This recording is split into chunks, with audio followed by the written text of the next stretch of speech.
We acknowledge we are on the traditional lands of the Treaty 4 territory, a treaty signed with 35 First Nations across southern Saskatchewan and parts of Alberta and Manitoba, original lands of the Cree, Saulteaux, Dakota, Lakota, and on the homeland of the Métis Nation.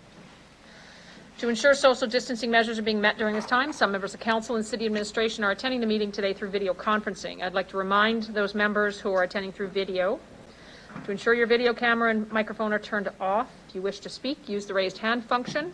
When speaking, please unmute your microphone and enable your video camera. All votes will be conducted electronically, except for the housekeeping. Delegations will be attending the meeting today through teleconferencing to address council on various items on the agenda. Can I have someone move a motion to approve the agenda at the call of the chair after withdrawing delegation DE 21-320 Andre Nogue, as the delegation no longer wishes to address City Council? Thank you, Councillor Stanichuk. Can I have a seconder? Thank you, Councillor Moll. I'll call the question. Any opposed? Seeing none. Carried. This one's not more than. It's not limited by that.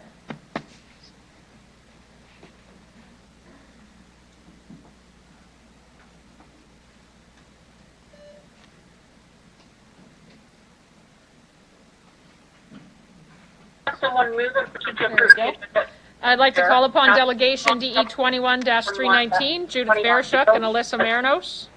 Please introduce yourself for the record, the organization you're representing, if any, and where you're calling from. You'll have 5 minutes to address City Council, after which you'll have the opportunity to respond to questions that members of council may have for you. Good afternoon. Good afternoon. Good afternoon, Mayor Masters and City Council. Thank you for the opportunity to address you today. My name is Judith Vereshchuk, and I'm the Executive Director of the Regina Downtown Business Improvement District and the Project Manager for the Community Support Program. With me today is Alyssa Marinos, Team Supervisor with the Community Support Program. Alyssa will be available for questions at the end of the presentation. We are here today in support of the recommended allocation of $200,000 as a one-time grant for the continuation of the Community Support Program in 2022. As you know, the safety and security of everyone in downtown has always been a priority for Regina Downtown. Over the years, we have tried to address safety concerns through a piecemeal approach, whether it was providing input to the RPS on the unwanted guests bylaw, hosting safety forums for our members, providing training and educational opportunities for our staff and member businesses, or advocating for better lighting in Victoria Park. Each effort we made was important. However, each effort seemed disconnected from the next.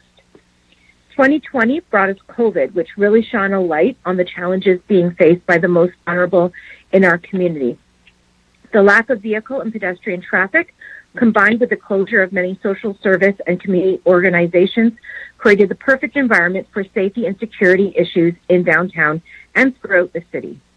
After much research, we decided to model our community support program on the program operating in Saskatoon for the past 9 years. Over the past year, we have worked with Regina Police Services, the City of Regina, and many community-based organizations to develop a community support program that works for downtown Regina. With your generous support, we were able to convene our Community Wellbeing Steering Committee, made up of community members with lived experience, an Indigenous elder, a community-based organization stakeholder, the City of Regina, RPS, and the BID. Our steering committee mobilized this April and worked hard to launch our own community support team. Our team members include Alyssa Marinos, Alejandro Cabrera, Alex Lian, and Del Majore. Since the community support program was launched on June 21st, our team has had walkabouts with Mayor Masters, Chief Evan Bray, Councillor Andrew Stevens, Mira Conway, the Saskatoon CSP team, members of the Regina Public Library, and several other media-related requests. They've presented at the Anti-Poverty Ministry Board meeting. They've been invited to the bi-weekly CHIP intake meetings hosted by the Phoenix Residential Society, recognizing the CSP team's unique ability to create relationships with individuals experiencing homelessness in the downtown and surrounding area. We have been a great asset to knowing where some of these folks who agencies cannot locate. CSP has also picked up over 200 needles since the inception of the program. They've distributed water, coffee, and healthy snacks to individuals in need. They've participated in the cold weather strategy meeting hosted by the City of Regina to discuss extreme weather and warming spaces throughout the city. We are still on the lookout for an emergency warming shelter in downtown for the winter months that would operate during the day. We've provided support at the Regina Downtown Cinema Under the Stars event, where they were able to intervene with intoxicated individuals in the park, diverting them from the RPS. They provided support to a community member in making and attending a language assessment appointment in order to register and access support services. They've de-escalated multiple altercations in Victoria Park, reducing the need for RPS attendance. And they've housed 3 individuals who have collectively experienced years of homelessness. They will continue to need long-term support. However, obtaining housing before the winter is a huge win.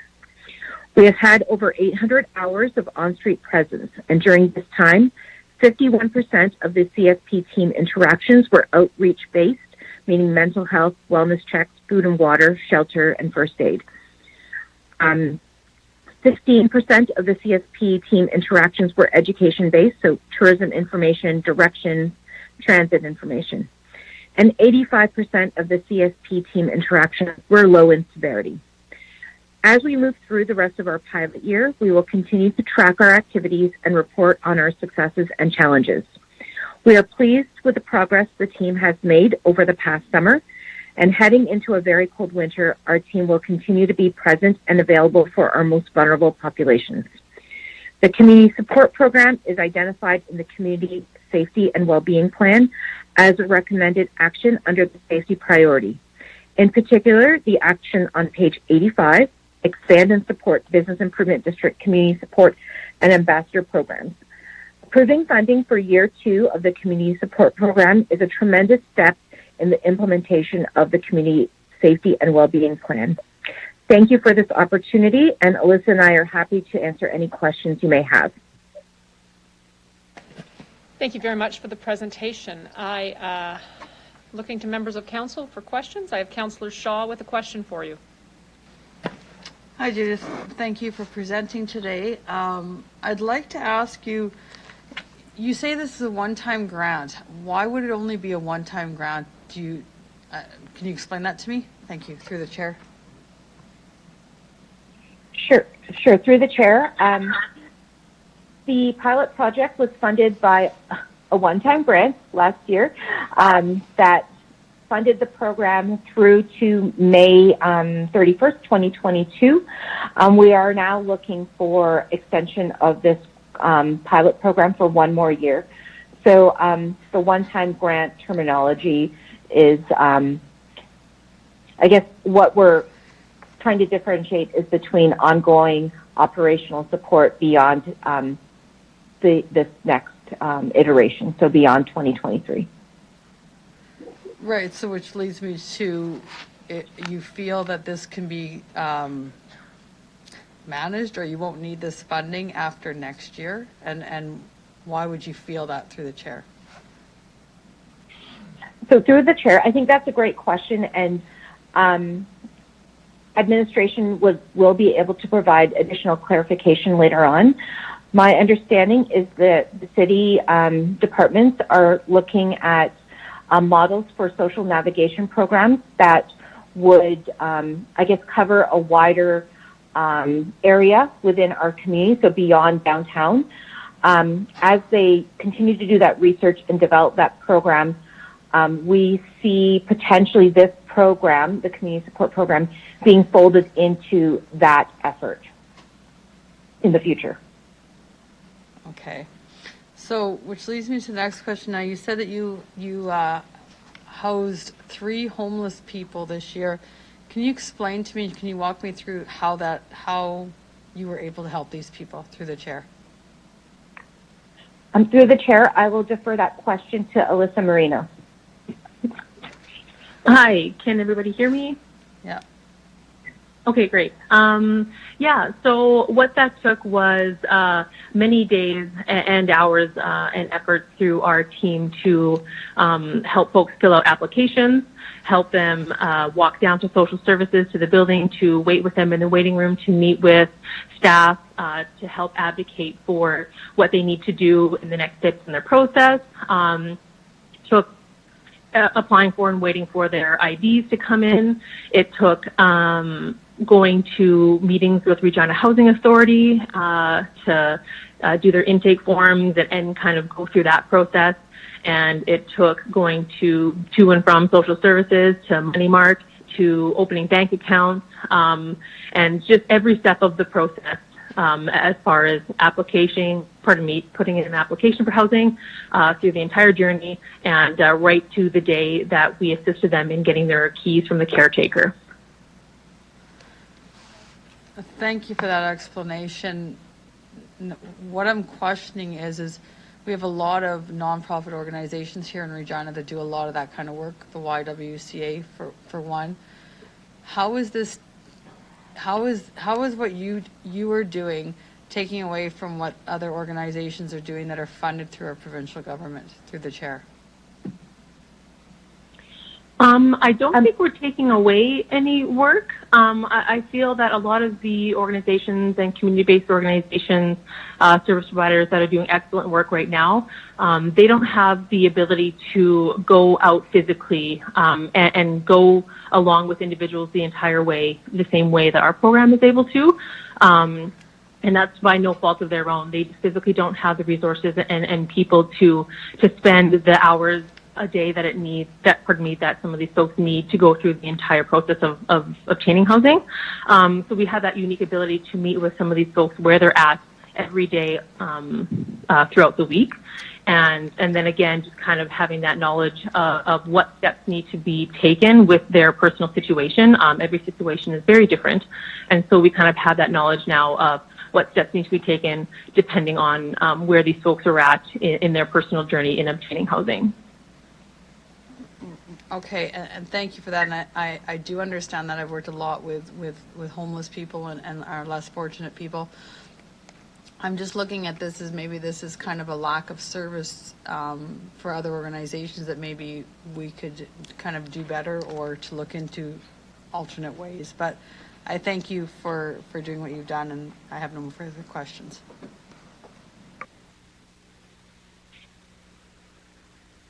Thank you, Councillor Shaw. Councillor Stavnicek. Thank you, Mayor Masters. Thank you, Judith and Alyssa, for coming to speak with us again today. I want to ask you to explain how getting ID, how you've been able to get ID for individuals and how that helps them access different kinds of services through the chair. Yeah, so having an ID, specifically a photo ID, is kind of like a golden ticket, for lack of a better analogy. A lot of places need bank accounts if they wanted to do direct deposit or have direct deposit from social services and then have rent paid directly, as well as just applying for income assistance. If you're doing it in person, they do require photo ID. And so a lot of these folks, they need income assistance, but in order to get it, they need ID. To get ID, they need money through income assistance. So it's kind of like a vicious circle. And so what we've actually done is taken a few individuals physically down to SGI and advocated for them, and have been successful in getting SGI to kind of waive the fee, which has been very helpful to then getting these folks applications for income assistance and then housing. Normally, if a person has never had photo ID, that wouldn't be possible. But since a lot of these folks have had IDs or driver's licenses in the past, we were able to look them up, and they answered a few personal questions, and then we were able to kind of get the ID sent to either our address in care of, so that we could have so we could receive it. The other kind of barrier is that if folks don't have physical mailing addresses, they can't get their ID. So that's also kind of another barrier that goes into if you don't have ID, you can't get income assistance. And then if you don't have an address, you can't get your ID to get income assistance. So there's a whole bunch of things that are kind of layered. But we were able to get these folks' IDs sent to our office. And then once we kind of got housing obtained and set up, we switched their address to their new address. I hope that kind of makes sense. It is a messy journey that we've had to take. It is a very complex system, and so sometimes even explaining it can be quite difficult. No, thank you very much for that. Through the chair, just one more question, and perhaps this is for Judith to answer. The whole purpose behind this program was in response to complaints from downtown businesses of panhandlers or people coming into their stores or looking for washrooms.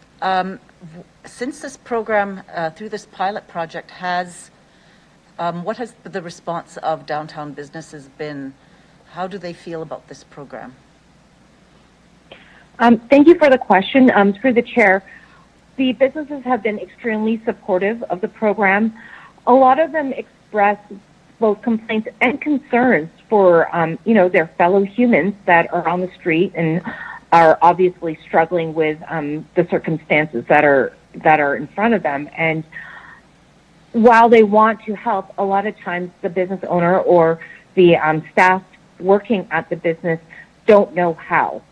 So what our team has been doing is providing some education. We do have safety one sheet that we leave with each business that can stay close to the cash register or their phone that kind of helps them figure out what that triage is, right? So when is it appropriate to call us to help diffuse situations or help someone who might be struggling? And then when is it a call to RPS or to emergency services? Because a lot of them struggle because a lot of the businesses struggle because for so long it's always been just call 911. And as we all know, that just clogs up the system when you are calling 911 because someone is, shouting at the sky downtown.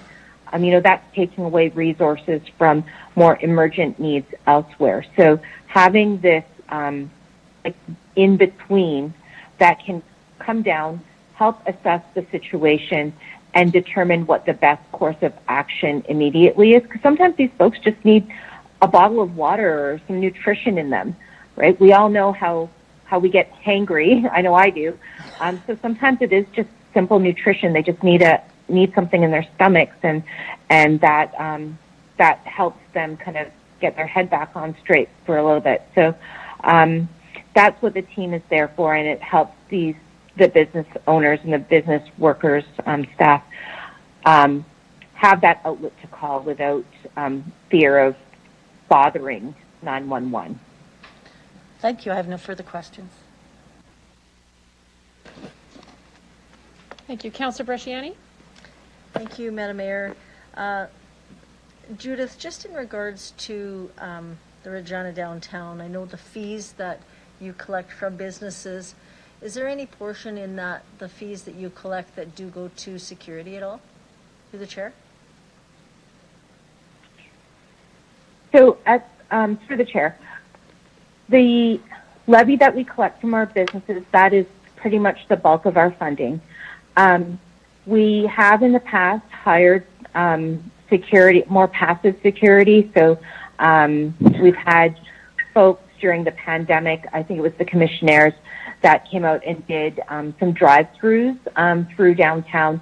And at that time, we were more concerned about property damage because there was, all the businesses were closed.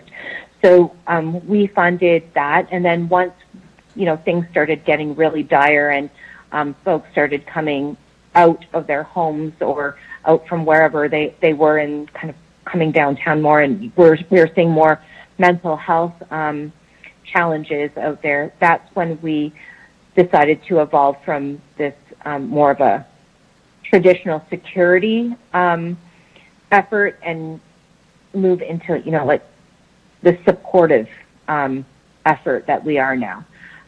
So the answer to your question is strict security right now. We do not have any funding going to that. It's all focused on supportive care for the vulnerable population. Okay, thank you. What was the funding that was last year for the program, through the chair? Through the chair, the funding allocation was $267,000, I believe, and administration can clarify how much of that was from the City of Regina budget and how much was from the RPS, because there was a little bit of a split there. Councillor Bresciani, it was $67,000 from the RPS. Okay. Yeah, I remember the conversation in regards to this. I just off of Councillor Shaw's question though, I just want to know though, if this is a one-time, how would it be sustainable though? That's my question. I think the challenge that we're facing, and Alyssa can probably chime in this, is that this challenge in our community is so much bigger than what it is. It's not just about finding a home for everyone. It's the mental health check, the physical health check, the reintegration into society, the education piece. There's so many layers that I don't know I don't know what the solution is. All I know is that we're trying to basically build the plane while it's in the air. Okay. And I apologize. I don't have like a better answer for you. I don't know if Alyssa might have some insight on that. Yeah, I mean, as far as like sustainability, I think it's not so much as just like a one-time grant would kind of, be enough money to house everybody who needs housing and then, poof, everything's kind of solved. I think it's a very layered and complex societal issue that needs, to have involvement and funding from it to address many issues including addictions, including mental health supports, including housing, including, trauma supports, and a variety of other things, education, budgeting, like numerous things. So it's not so much just like a one-time grant to this program would be sufficient in solving everything. It would be nice to see, consistent funding from the province, from wherever, in order to make a long-term commitment to supporting our community. And that means supporting everybody, starting with, the folks who are experiencing homelessness, mental health addictions, into the long term. And I know that's a gigantic ask. But so I don't really have a straight answer the same way that Judith does, that, one-time grant is going to be sustainable into the future. But if it's somehow wrapped into how Judith suggested into the, the community safety and well-being plan that's kind of being discussed, that might be where some of the funding can come from in the future. Thank you very much. Thank you, Councillor Bresciani. Any other questions from council?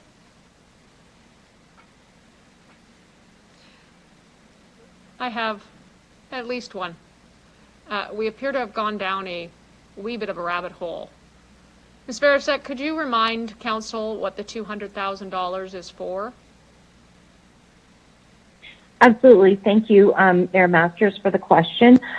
This would fund 4 to 6 team members for 1 year, and they would be, and all the ancillary training, supplies, and uniforms, and then the software. So all the program costs would be included in this.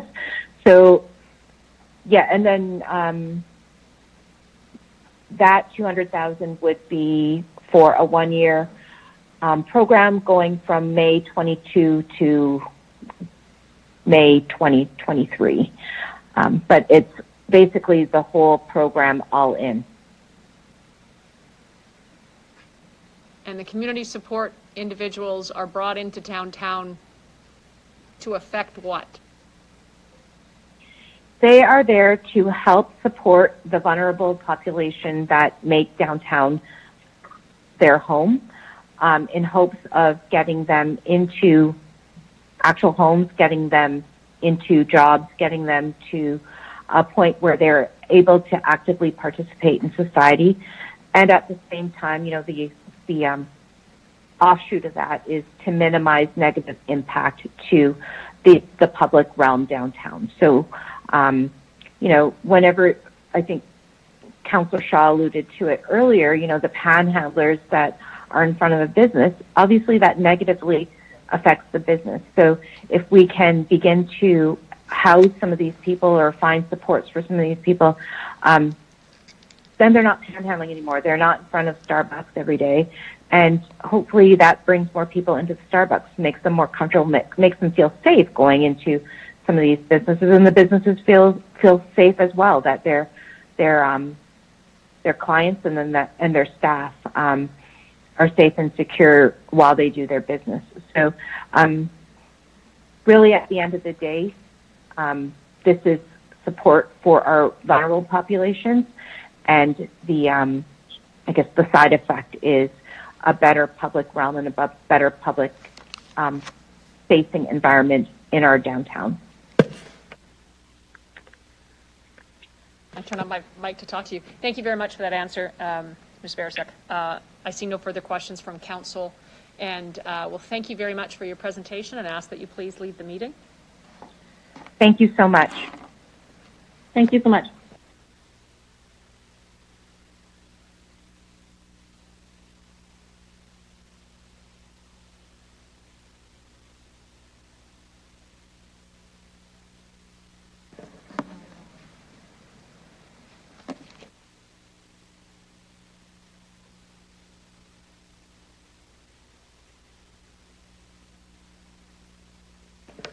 We'll now consider item CR 21-168, a review of unwanted guest. Councillor Stevens is currently absent from the meeting. I will ask Councillor Dan LeBlanc, could you please introduce the report? Absolutely. So this is essentially, pardon me, I'm just going to pull it up. This is essentially a two-part report. So the primary action item, which we've heard from the delegation on, is looking for renewed, framed as one-time funding to continue the downtown program, a funding ask of $200,000. The second, and I think ask, which is more tied into the core purpose, is a review of the unwanted guests initiative. So as you'll see explained in the report, and I expect from administration, there is a formal process by which Regina Police would get involved in ticketing and essentially enforcing trespass type laws in the downtown community. That happened for some period of time until there came to be some concerns about whether that amounted to recriminalizing vulnerable people downtown, looking for an alternative way to do those sort of enforcements. And so there are various recommendations on how to apply that program differently, and the primary ask within this report is to send that feedback, that data, to the Board of Police Commissioners to examine how they're implementing it. So the core of it is sending this on to the Board of Police Commissioners, although we might have a discussion about it. And the primary action item for us is to renew, or as framed, provide one-time funding of $200,000 for the program we heard about. So we had a good fulsome debate about it at the Community Wellness Committee, and requested that it come to this special meeting of council because it's, I think, such a central undertaking of council over the last few years. So ask for your support on that, but happy to have administration chime in. Ms. Harlock, maybe if there's any additional comments on it. Thank you, Councillor LeBlanc. Can Councillor LeBlanc have a seconder, please? Thank you, Councillor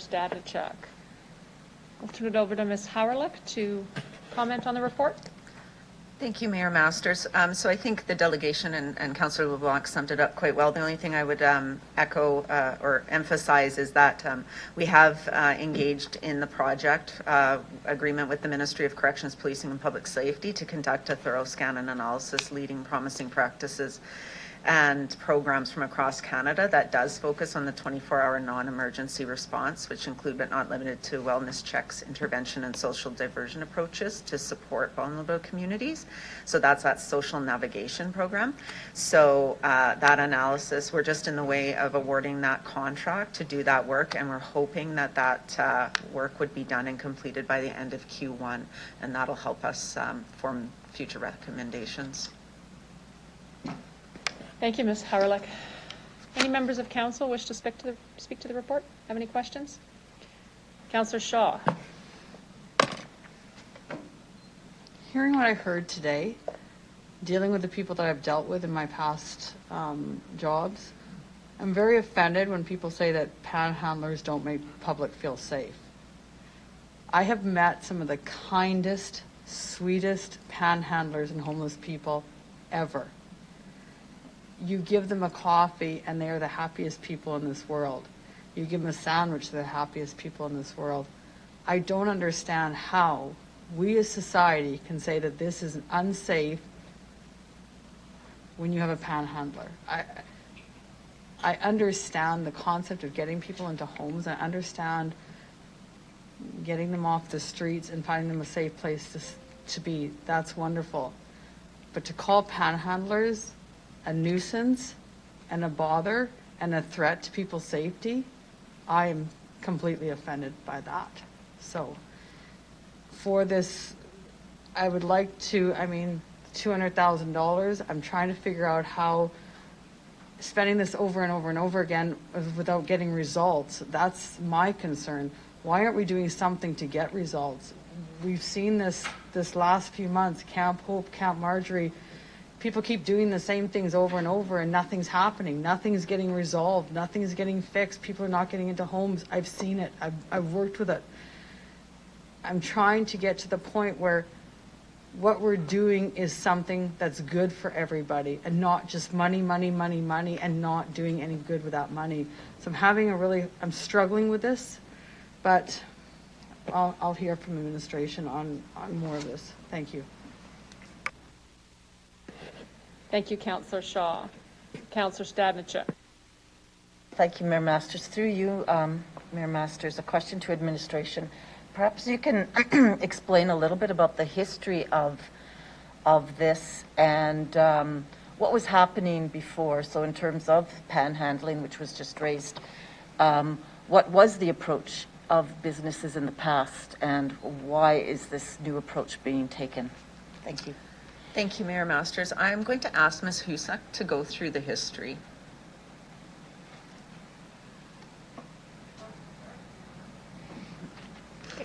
Good to go. So the history on the Unwanted Guests Initiative is that it came to being in 2015 after there were a disproportionate number of problematic behaviors that were taking place in the downtown area. So beyond what might just be experienced panhandling, shouting, violent escalating behavior, these sorts of things, requiring lots of calls for service from police.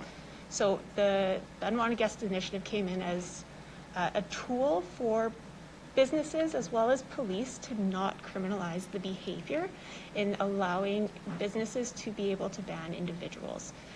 When this was done, the process as it was before was that these bans would be scanned into the police database and collected, and if in cases where individuals would repeatedly come back and disregard the ban for all intents and purposes, summative tickets could be issued. So that is how it came to be. Now, it was reviewed in 2020 by RPS. It was seen as an initiative. It wasn't, the intents in which it came into being weren't aligning with kind of the outcomes that they were seeing. So they did a review of it, and with that made some changes, allowing it to still be a tool that is available to businesses as well as police, but taking off a bit of the potential burden on police, as well as just kind of removing some of the information that's collected on individuals. And those bans are only assessed now in cases where there are other criminal offenses taken in. Through the chair, so how many, what is the reduction in the number of tickets, bans that have happened since with this program in place over the summer? Through the chair. So there have only been to date, in I believe 2021, or at least the last number that I have, only 19 tickets. Now it's a slight drop in some of the higher numbers that we had seen, particularly in 2018, where there were 63 tickets given. So whether or not it's a little too early to say that this program has seen a direct, could be a direct input into decreasing the amount of tickets that have been seen, but in combination with the change in the Regina Police's approach, as well as the program better being able to offer social diversion, the trend is going in the right direction. So through the chair, so just to summarize, is this correct that instead of businesses calling the police, we have this team on the ground that might be giving out water, might be giving them a sandwich, might be helping them find some social services instead of calling and so that it's reducing the number of calls to police. Ms. Huzak, you might leave your mic on while Councillor Stanachuk is questioning you. Through you, Mayor Masters. Yes, we can, that would be the intent behind the program, is that we could offer, or the bid would be able to offer an option and be able to intervene a bit sooner in the process and de-escalating these behaviors when they are occurring. Okay, thank you.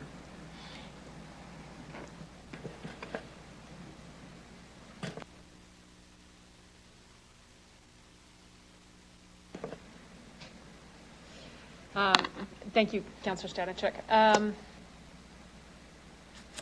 I think I'll speak to a little bit of that answer just in terms of commentary.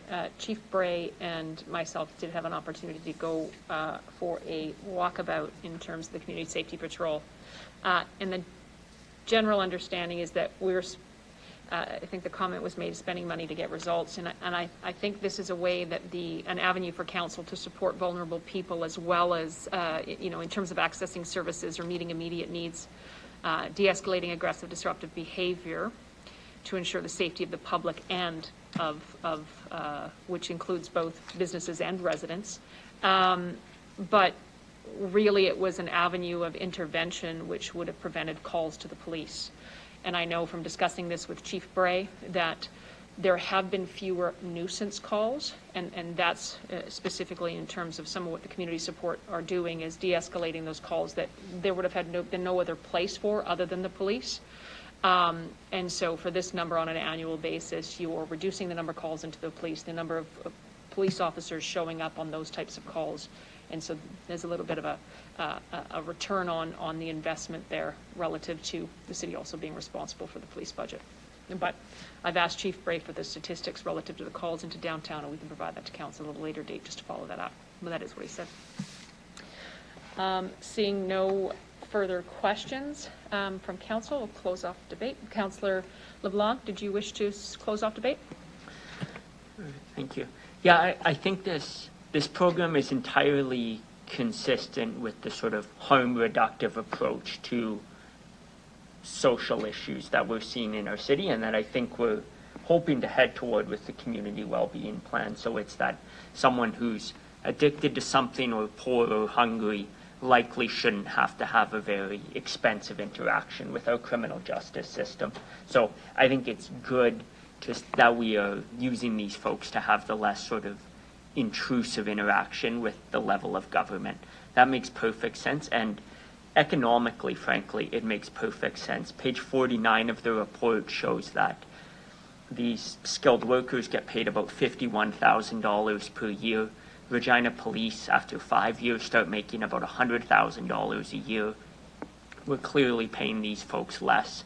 And if they can fulfill many of these jobs, it's well worth leaving police for the bigger fish to fry, which they have plenty of in the city. So I think it's a humane approach. It's consistent with where we're headed, and it's better value for our money. So hope folks support it, and I look forward to another year of the program, and then hopefully expansion outside of the downtown in the future. Thanks. Thank you, Councillor LeBlanc. City Clerk, could I ask that you please call the question?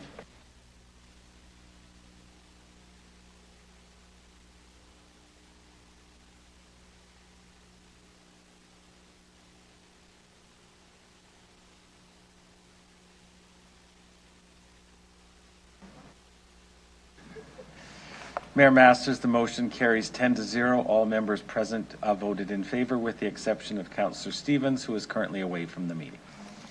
Thank you very much, City Clerk. One moment, please, Councillor.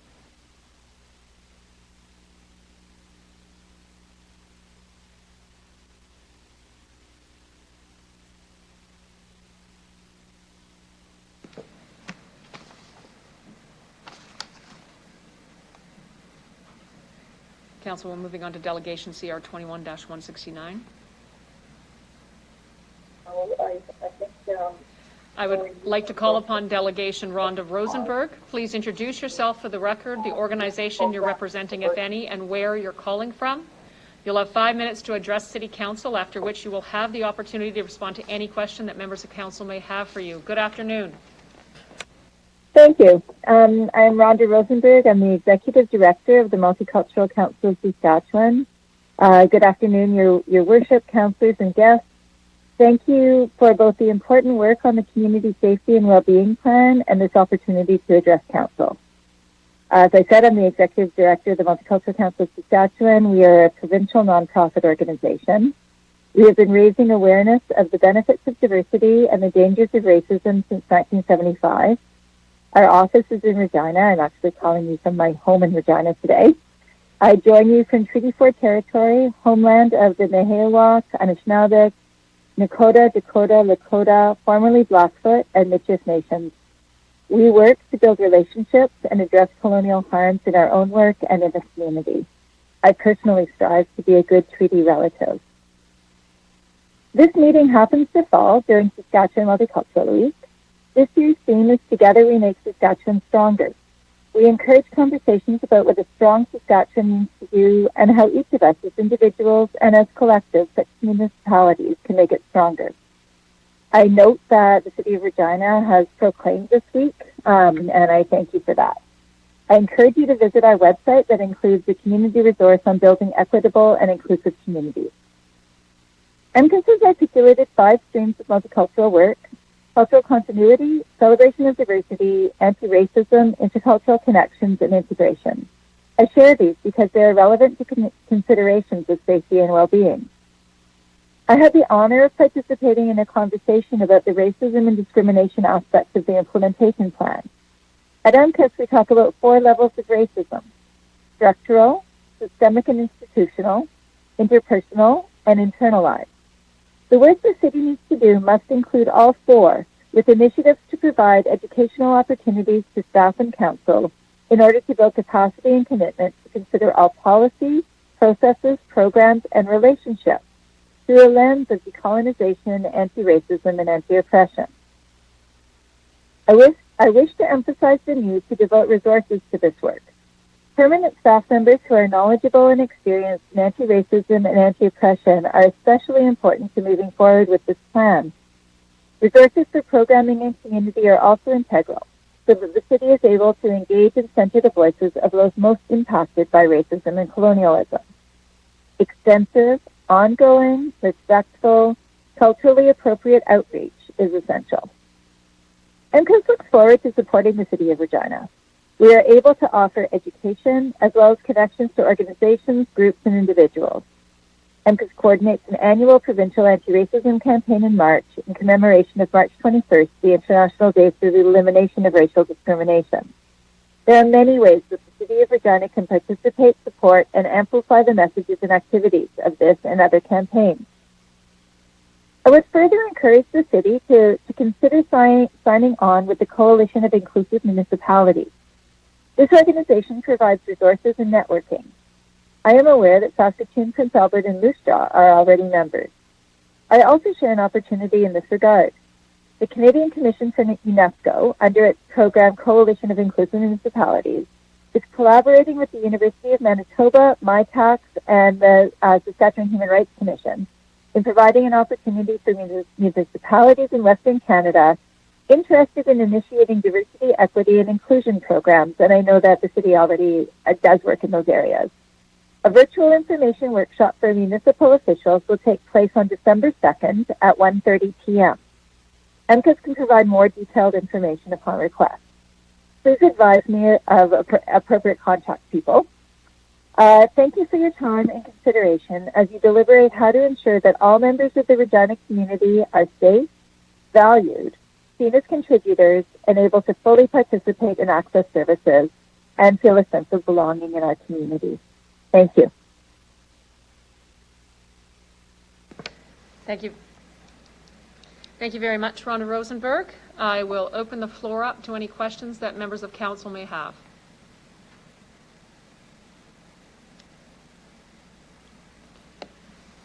Councillor Stadnichuk.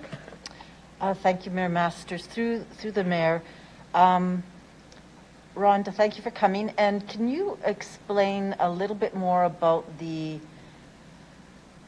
research project that that you referred to, that the Coalition of Inclusive Communities is collaborating with the University of Manitoba, MidTax, and the Saskatchewan Human Rights Commission? Is that something that you are suggesting that Regina also participate in? I can share a little bit more, but I don't have a lot of information. One of our members had asked me to share that with you, and I think it is a good initiative. I would certainly encourage someone from the city to attend the meeting on December 2nd, and that is where you'll get more information. I did send Brad Belgard, who's city staff, I'm losing his exact position, cultural diversity and Indigenous engagement, maybe.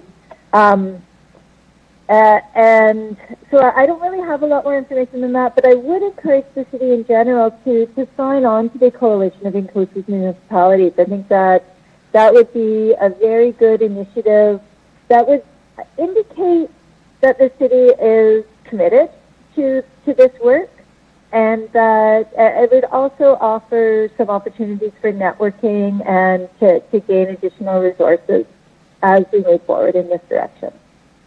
Okay, thank you. I see no further questions from council. Thank you very much for the offer of the access to information, and I suspect, well, within the community safety and well-being plan and the anti-racism, that programs such as this are exactly what we looked into. I'll thank you very much and ask that you please leave the meeting now. Thank you. Thank you for this opportunity.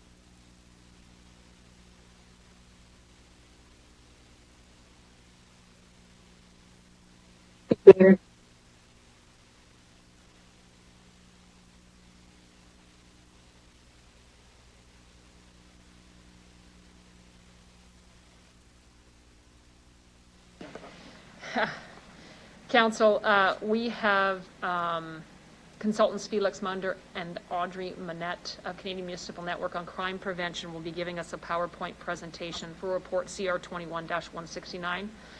Typically, presentations to council are limited to 5 minutes. In this instance, however, this was a special meeting called at the request of the Community Safety and Wellbeing Plan so that this specific presentation could be given to all of council. And so there'll be an exception made in this case, and we'll allow the PowerPoint to conclude to its end, and we'll have and open questions up for council of the consultants. Unless I get indication from any council member that that would be not amenable to them.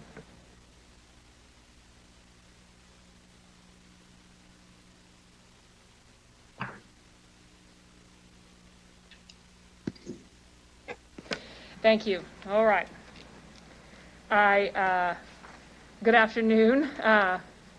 Felix Munger, and Audrey Minette. I'm going to ask still that you introduce yourself for the record, the organization you're representing, and where you're calling from. You'll have time to conclude your presentation, and then the opportunity to respond to any questions that members of council may have for you. We may allow presentation from administration in between, and I'm just going to ask that you stay on the line with us until we'll give you the signal that we're good with the questions.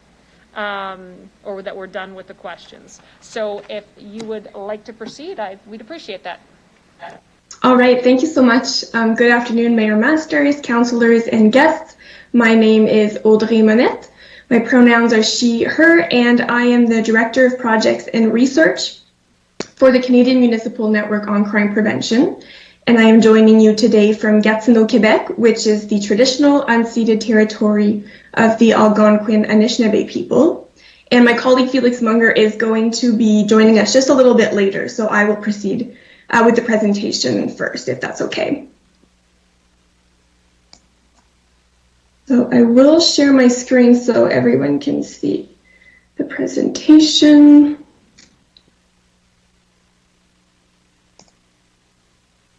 All right. So as most of you may know, CMNCP has been working closely with the City of Regina on the development of this community safety and well-being plan. And we are very, very happy to be here today alongside the team in Regina to present to you the final plan, including the priorities, some of the proposed actions to address them, and of course, we'll be able to answer any questions at the end. And before I dive into the presentation, I want to say on behalf of the entire team at CMNCP that it has truly been an honor and a privilege to be part of this project. Regina's plan is definitely one of the most comprehensive and in-depth plans that I've worked on, and I do believe it will set a new standard across the country in terms of community safety and well-being planning. It has been such a positive experience working with the City of Regina, having the chance to build relationships and engage with community members, and it was just a very special opportunity, and I wanted to thank you for that. So just a quick overview of what you can expect from the presentation today. So I'll start by providing a bit of an overview of the assessment process. So essentially how we collected the information that supports the priorities that are included in the plan. Then we'll talk a little bit about the key themes that came up during our assessment and how they were prioritized into 6 key priority areas that made it into the final plan. And with that, I'll talk a little bit about some of the high-level recommendations to address those priorities. And then finally, we'll have some time to touch on just a couple of considerations around governance before handing it over to administration to discuss that governance piece in a little bit more detail. And as I mentioned earlier, my colleague Felix Munger is going to be joining us a little bit later in the presentation. So the process of developing a community safety and well-being plan does include a number of different steps, which are outlined on the slide here. So, of course, a preparation phase at the beginning, which then leads into really the bulk of the process, which is the assessment, and I'll touch on that in just a moment. Once the assessment is finalized, there's, of course, a process or an analysis process to identify what the priorities are that are floating to the top, and those priorities are then incorporated into the final community safety and well-being plan, which is what we're here to present to you today. So as I just said, one of the key pieces of the planning process is really the assessment, which essentially involves the collection of different data and information through a number of different sources to really get a better sense of the challenges related to community safety and well-being in a particular municipality. And it's important to have different sources of data to make sure that we have a solid and comprehensive picture of the situation in a community that includes both the actual situation, but also gives us a bit of a sense of the perception and the sense of safety and well-being among the community. And based on that information, so the assessment included, first off, quantitative data. So these are existing statistics, for example, that were made available.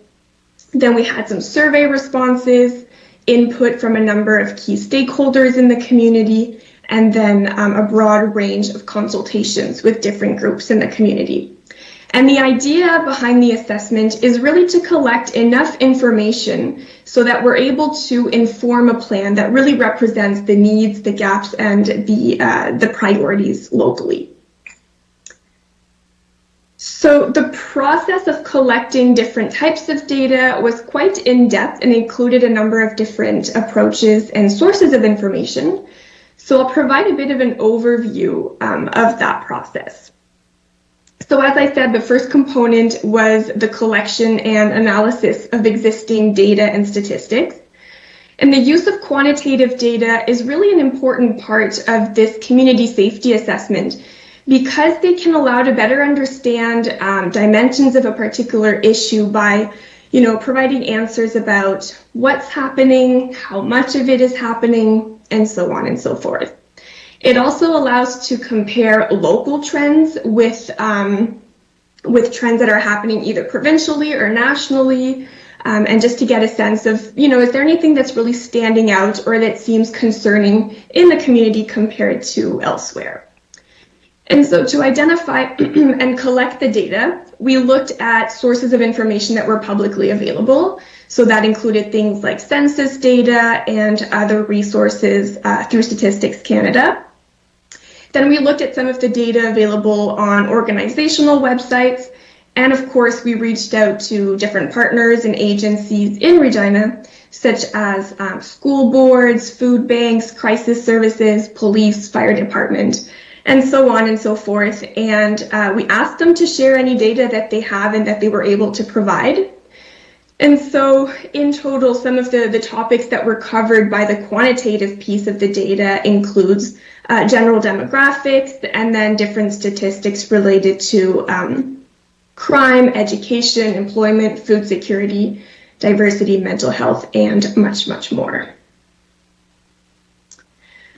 So the next piece of data that we really focused on was a community safety and well-being survey, which was developed by the Canadian Municipal Network on Crime Prevention and the City of Regina, with support from a number of practitioners across the country.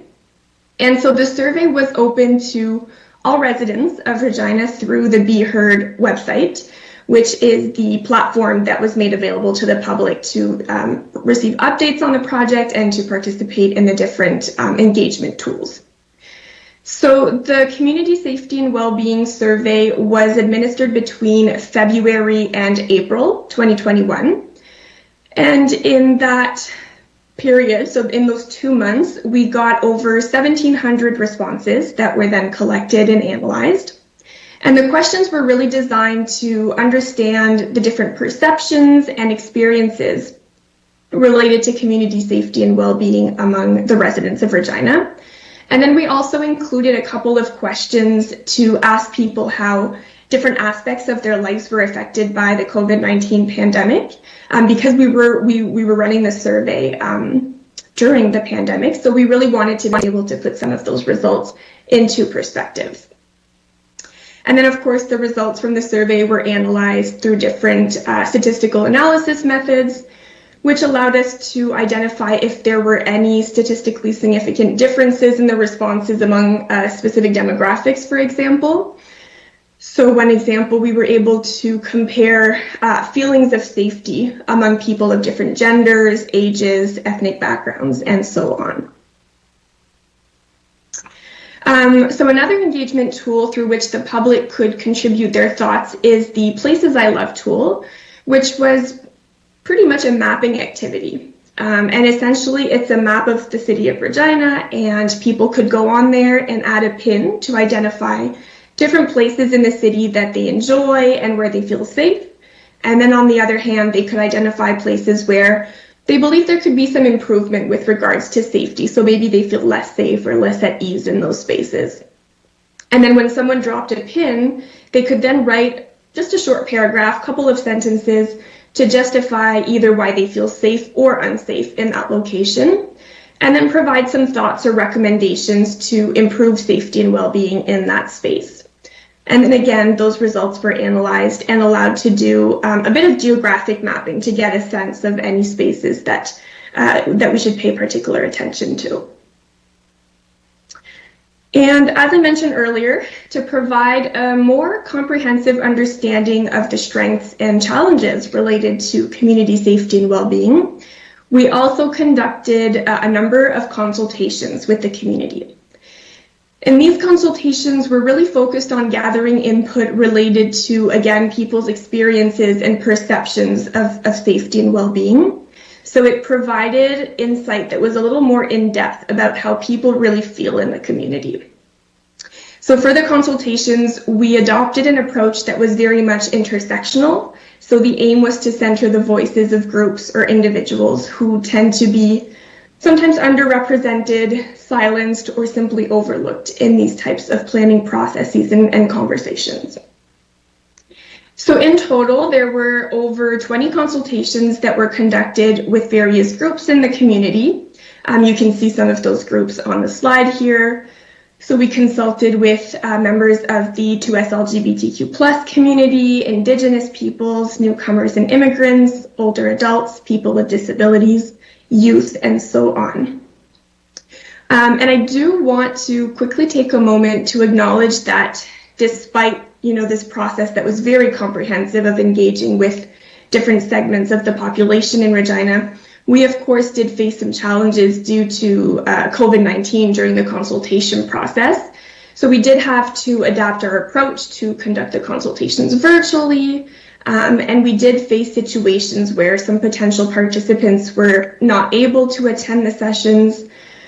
We did hear as well that a lot of folks were just kind of exhausted or zoomed out is how we started to call it from all the virtual meetings and virtual sessions.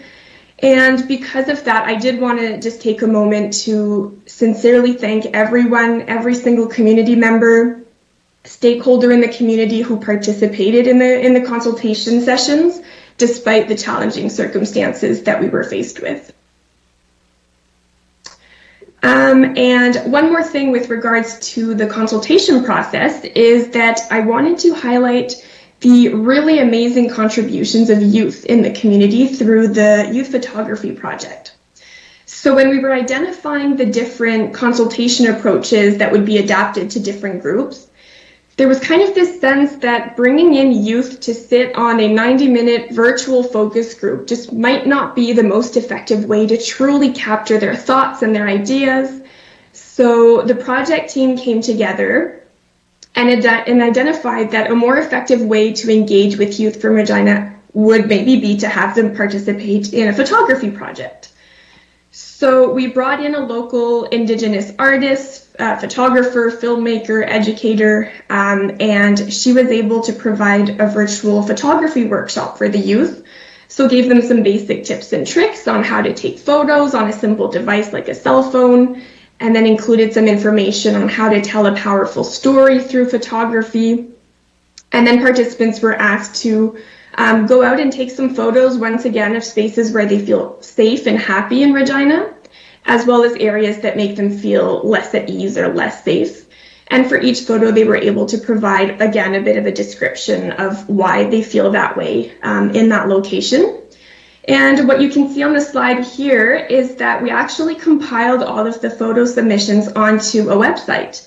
And the web page is available here at the bottom. And so all of the photos are featured, and so everyone who participated is able to see their work reflected, and it allows members of the community to kind of get a sense of what youth are saying about their sense of safety. And this was, of course, included in the plan as well. So once all of that information from the assessment was gathered, we of course went through an analysis process to identify what the key challenges or pressure points were that we had heard by looking at the data that's existing, but also by talking to different groups in the community. So on this slide, you can kind of see the challenges that we identified based on that assessment. So they of course include a wide range of issues, including crime, the service system, domestic violence, and then things like roads, for example, so road safety, racism, and a number of additional challenges. Now, obviously, when a community decides to develop a community safety and well-being plan, it's not possible to address every single theme at once. That would be like trying to boil the ocean, becomes very overwhelming, and is not the most effective way to plan. So on one hand, it was so important for us to reflect everything we heard in the plan to make sure that the community's concerns are reflected in the document, but also to go through a process to identify some of the key priorities moving forward with the plan. So with support from the project team, as well as the Regina Human Services Partnership, we used different tools and matrices to go through a process to really prioritize those themes and identify what the priorities were going to be, so what the main focus of the plan was going to be. So here is just an example of a tool that we used during the decision-making process. So just these matrices to help us think of what kind of actions make most sense in a plan of this nature based on how urgent or how important they are. And then very quickly, this is another example of a matrix that supported that prioritization process. So again, focusing on efforts and impacts. So making sure that we're focusing on things that are having an impact, but that are not, so that don't require too much effort, that they're not actually doable. And then, of course, in addition to those tools and processes, there were some discussions around what themes were identified as being the most urgent by the community, maybe actions or priorities that don't already have a sector or a group that are actively addressing them, and so on. And so through that prioritization process, we were able to identify the 6 key priorities for the community safety and well-being plan. And again, I want to reiterate that all of the themes that we heard are reflected or mentioned in the plan, but these 6 priorities really became the focus for the implementation action items moving forward. So from that big list of challenges that I showed just a couple of slides ago, these are the 6 key priorities for the plan, and they include domestic and intimate partner violence, food insecurity, problematic substance use, racism and discrimination, safety, as well as the service system. And so for each of those 6 priorities, there's a set of initial action items that was developed to identify, okay, well, how are we going to address those priorities? And these recommendations and these action items are based off of the ideas proposed by the community during the various consultation sessions, but they're also based off of some feedback from stakeholders in Regina, some members of our team at CMNCP, but also a national review where we sent out the priorities to experts and practitioners from across the country who have been doing this work, leading this work for a number of years, and they were able to have a look and again provide some ideas of potential approaches that have been used elsewhere to address the different priorities, and that could potentially inspire some of the actions for Regina. So as I said, the first priority is domestic violence and intimate partner violence. So according to data from Family Service Regina, there was an increase in referrals and active files between 2019 and 2020, which did suggest that domestic violence and intimate partner violence had increased in Regina since 2019. Of course, we know that a number of those issues were exacerbated during the COVID-19 pandemic, but domestic violence was also mentioned a number of times during the consultations as well as in the survey as an issue that had been prevalent before the pandemic as well. So you'll notice in terms of the recommendations that for each priority, one of the key recommendations is to establish a community action table or a CAT for that specific topic. So in this case, the community action table would advance, oversee, and provide accountability for approaches to address domestic and intimate partner violence in Regina. In addition to that, some other recommendations include implementing initiatives to prevent violence from occurring in the first place. So we can think of things like programs to prevent dating violence or various educational approaches or resources to foster healthy masculinity, for example. Another recommendation was establishing supports and services for survivors as well as for perpetrators and their families. Strengthening services to identify and offer support in situations of domestic violence. So things like offering bystander training, for example. And then, of course, ensuring adequate emergency response supports are available for people who are fleeing violence. The next priority is food insecurity. And again, so one of the recommendations is establishing a community action table, which could do things like conduct food systems mapping, community research on food insecurity. Next is ensuring that basic food needs are met while ensuring approaches to address food security, to strengthen food systems, and to support residents in achieving their diverse food needs. And similar to that is increasing access to healthy food and water for all residents, as well as addressing issues of food affordability. And lastly, there was also a high-level recommendation to support and develop opportunities for urban agriculture in Regina.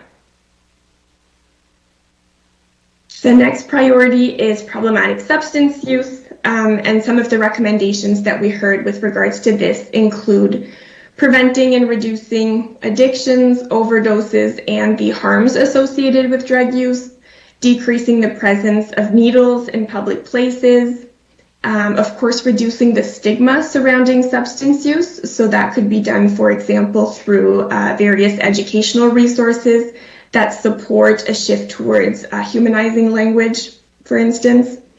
As well as increasing education and awareness on problematic substance use more generally. Priority 4 is racism and discrimination. So one of the key things we heard related to that priority was concerns around racism toward Indigenous peoples, and we heard this both in the consultations as well as in the survey, where a couple of participants indicated that this is prevalent in Regina and that they would like to see steps taken to address systemic racism and discrimination, but also to educate people and to develop efforts that are collaborative and that would work towards eliminating violence or racism. So some of the high-level recommendations related to this include, once again, establishing the community action table, which could serve to provide accountability for anti-racism, anti-oppression work. Then, as I said, recognizing and rejecting racism and discrimination in Regina, as well as supporting individuals in accessing safe spaces and services, and providing opportunities to create diverse and inclusive workplaces. Next is safety, which seems quite broad, but does include a combination of the actual and perceived levels of crime, harm, and safety within the community. So it is quite a complex priority, but it can be measured through different indicators such as how people express their sense of safety in the city, or, are they hesitant to visit or spend time in certain areas, for example. And in terms of some of the recommendations to address safety, they include things like focusing on upstream prevention and early intervention, addressing concerns related to social disorder and physical safety, providing information and awareness on the realities of community safety, and then also enhancing incident response. And last but not least is the priority around the service system.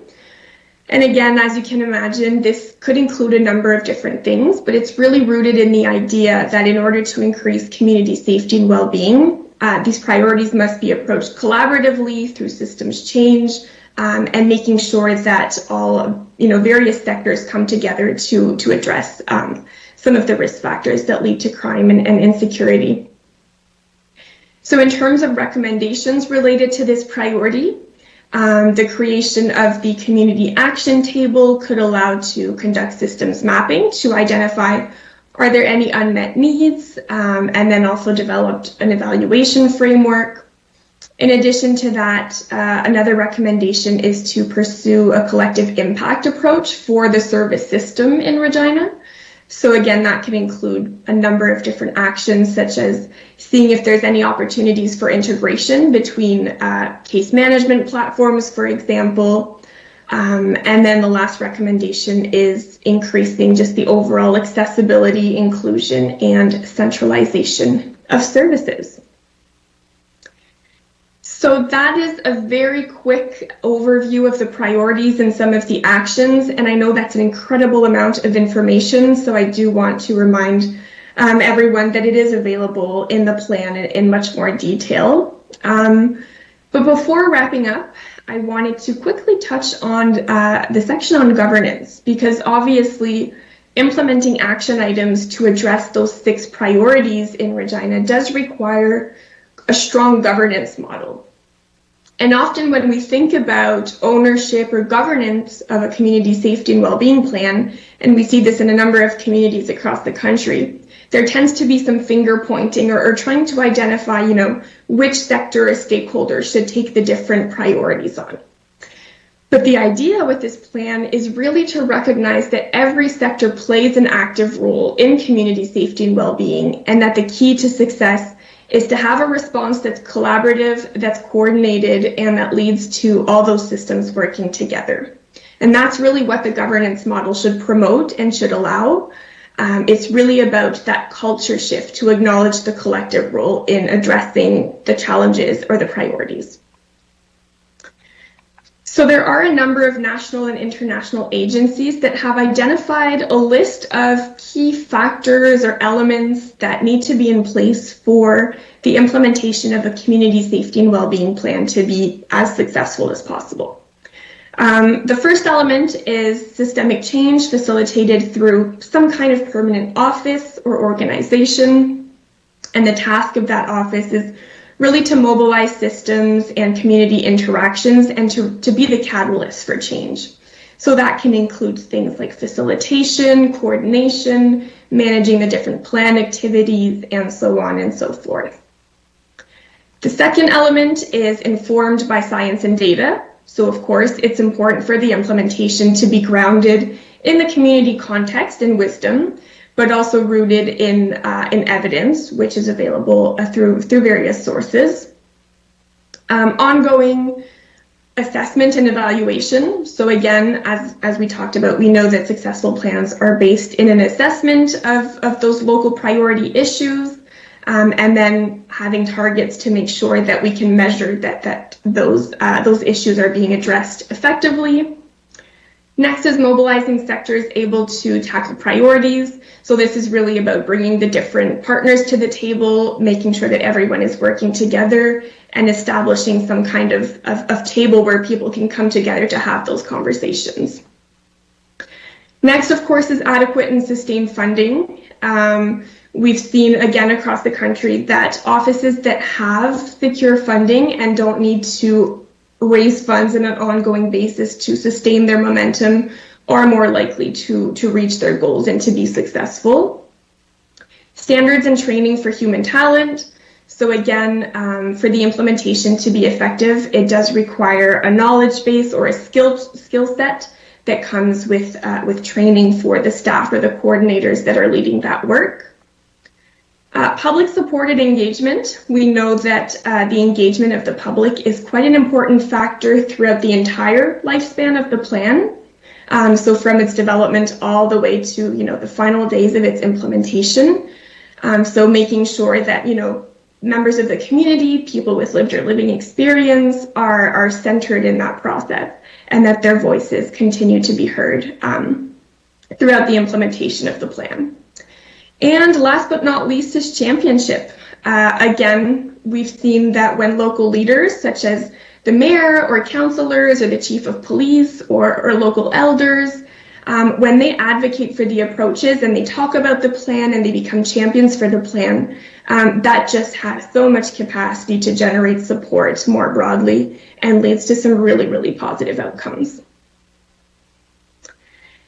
And lastly, as I said, all those elements for success should be combined into a strong governance model or structure.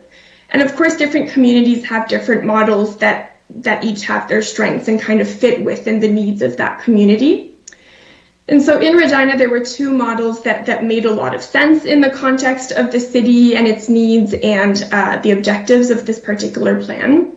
The first one that we looked at being a government-community partnership, which in a model like this, staff are housed within a department in the city that's typically linked to the mayor's office, and then they have a roundtable and they're charged that they take direction from and are charged with implementing the different priorities.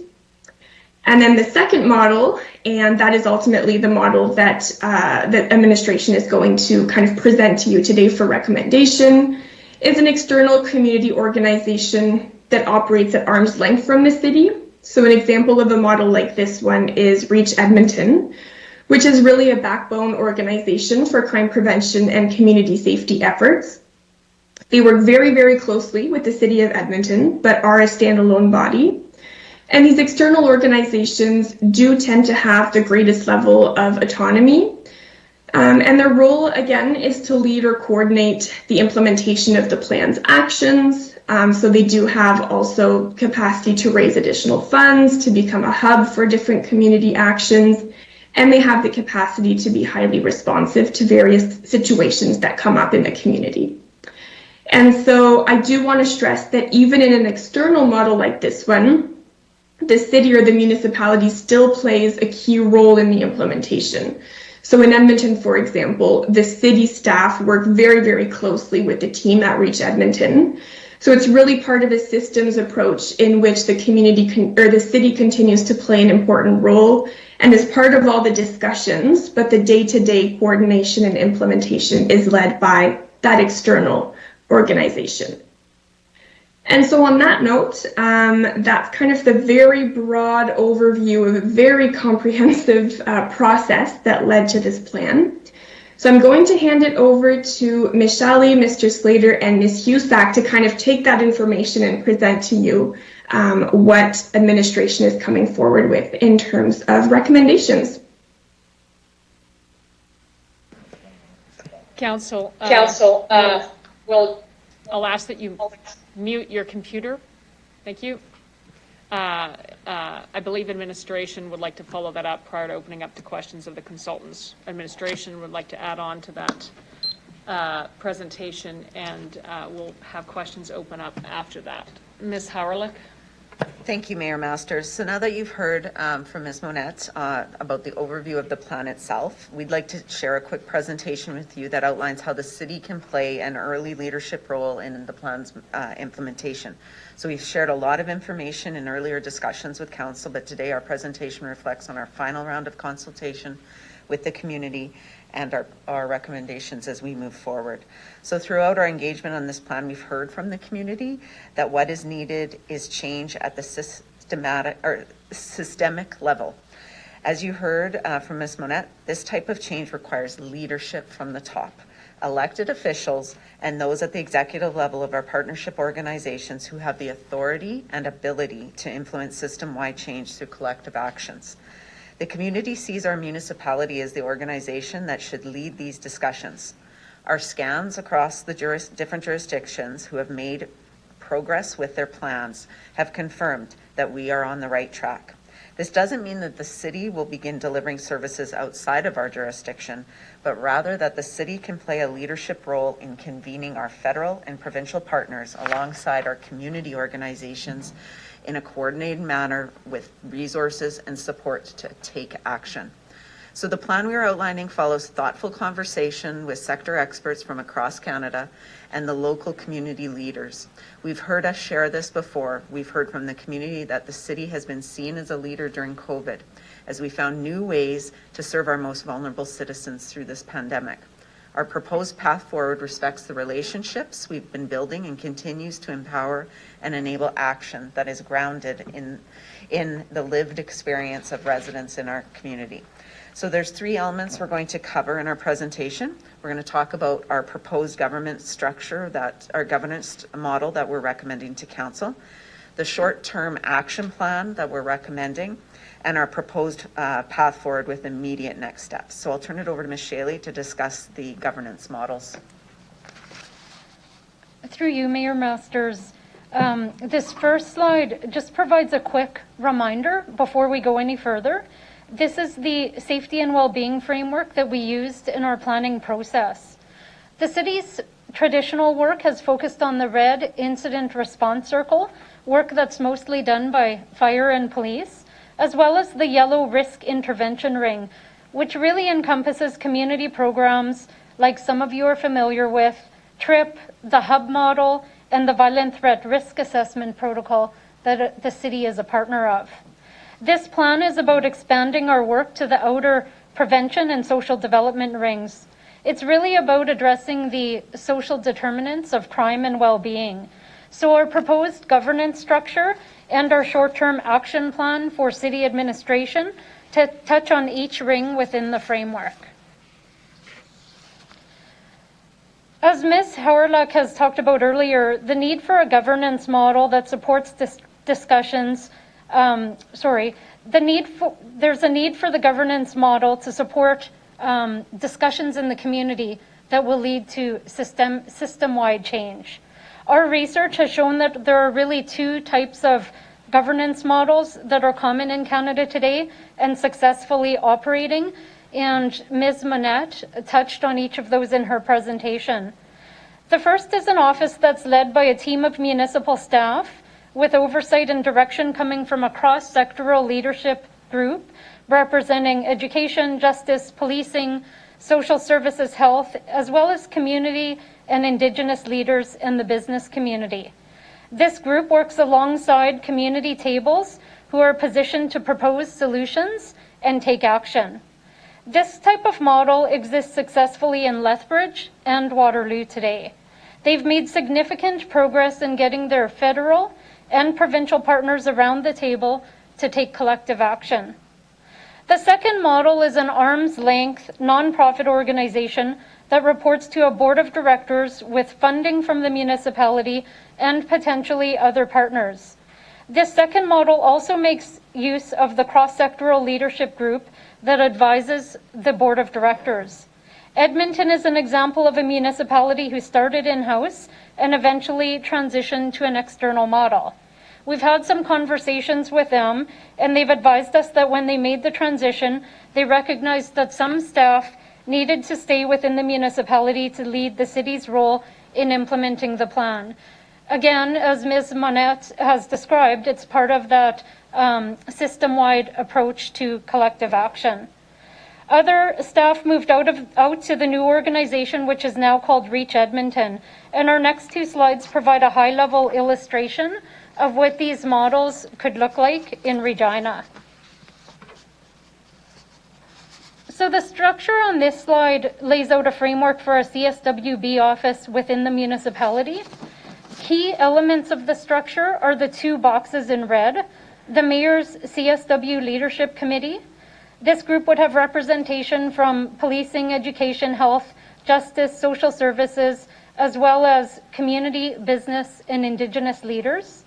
And this would be a table of influence that would work at a cross-sectoral level on system-wide change. The CSWB community action tables over to the right of the diagram would be formed for each of the 6 priority areas that you see described in our plan. In other words, there would be one table for food insecurity, another for racism and discrimination, another for problematic substance abuse, and so on. These action tables would take direction from the Mayor's Leadership Committee and would be tasked with taking action on the 6 priorities that are laid out in the plan. We also heard through our consultations that we'll only be successful if resources are in place to support those who are tasked with taking action. So these 2 red boxes would be supported by city staff, including a managing director who would take direction from the Mayor's Leadership Committee. The office would have staff with experience in policy development, data analysis, evaluation, and community engagement, and would support both the CSWB action tables as well as the Leadership Committee. We're also suggesting that this office would help coordinate implementation of the plan to end homelessness, which is highly aligned with the CSWB plan and involves many of the groups who are engaged in this work.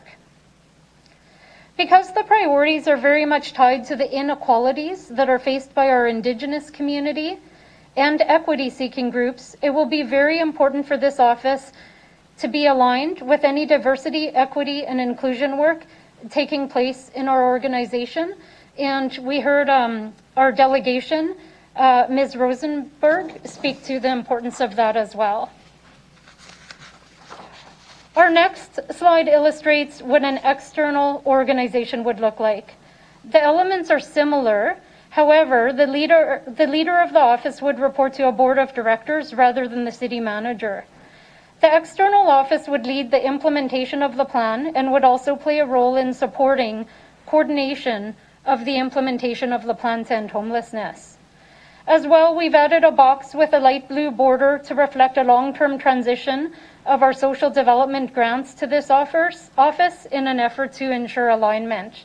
There's potential for this office to also distribute funding from other levels of government as progress is made on a systemic level, and we've seen that happen in some of the other municipalities that we've talked with. So our proposed path forward,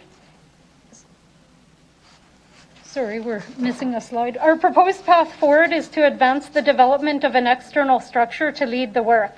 When we were doing our final round of consultation, we heard a few advantages of this structure that are outlined in the reports. Benefits include the potential of the structure to address gaps in coordination of services. It allows budget requests to go direct to council in a manner that's similar to corporate partners like Economic Development Regina, the Provincial Capital Commission, and REAL, rather than competing with other operating asks. There's a long-term potential for the organization to allocate resources from other levels of government and to leverage funding from the private sector. There's a perception that an external organization can respond more quickly to emerging issues in the community, as it would work with fewer internal processes than the city organization. And some spoke of the need for a long-term commitment that is not influenced by changes in political leadership. So that's an overview of our work on governance, and I'm now going to turn it over to Mr. Slater, who will walk you through the key elements of our short-term action plan. Through you, Mayor Masters. Thanks, Ms. Shaley, and good afternoon, Mayor and Council. We would now like to take you through a quick look at our short-term action plan. These are the items that we have pulled from the Safety and Wellbeing Plan that we see the city playing a leadership role on immediately. This does not include all areas that we would play a role on, rather some quick wins where the city can use our resources and services to align. The next few slides are organized in such a way that shows actions in relation to the CSWB priority areas, which CMNCP has walked us through already. Some action items do cross several priority areas, which I'll note throughout the discussion. The key takeaway on this point is really emphasizing the intersectionality between the priority areas that we are focused on within the Safety and Wellbeing Plan. When beginning to take action on the Safety and Wellbeing Plan, there are some initial steps that will be important for ensuring community capacity, such as establishing alignment between the CSWB priority areas and the Community Investment Grant Program, with an initial step including commitment to harm reduction approaches through permanent grant funding from the city. The administration will also look to ensure that other priority areas are reflected within the social development stream of funding. With the priority of safety, it should be noted that action items that appear in other areas, for example, under the service system, also have strong alignment with the priority of safety. For example, establishing a 24-hour social navigation support program and increasing services and spaces in downtown neighborhood would benefit overall safety, but also assisting community members with access to services through these navigation programs. Other actions under safety would include a comprehensive review to identify locations to install a public help point system and enhancing collaborative public safety interventions by strengthening the city's violent threat risk assessment procedures. For problematic substance use, a first and immediate action would be to develop a terms of reference for a local working table and to fund the development of a long-term comprehensive overdose prevention strategy for our city. And in the meantime, commit to long-term funding for harm reduction approaches through the Community Investment Grant Program, where harm reduction approaches are meant to alleviate immediate harms and risks of overdose. Further, we would continue work on increasing locations for needle drop boxes and work to establish naloxone training opportunities for staff providing community services. For the priority of racism and discrimination, we would recommend initial actions consist of the establishment of an internal working group that would be focused on the development of city-led anti-racism and anti-discrimination approaches.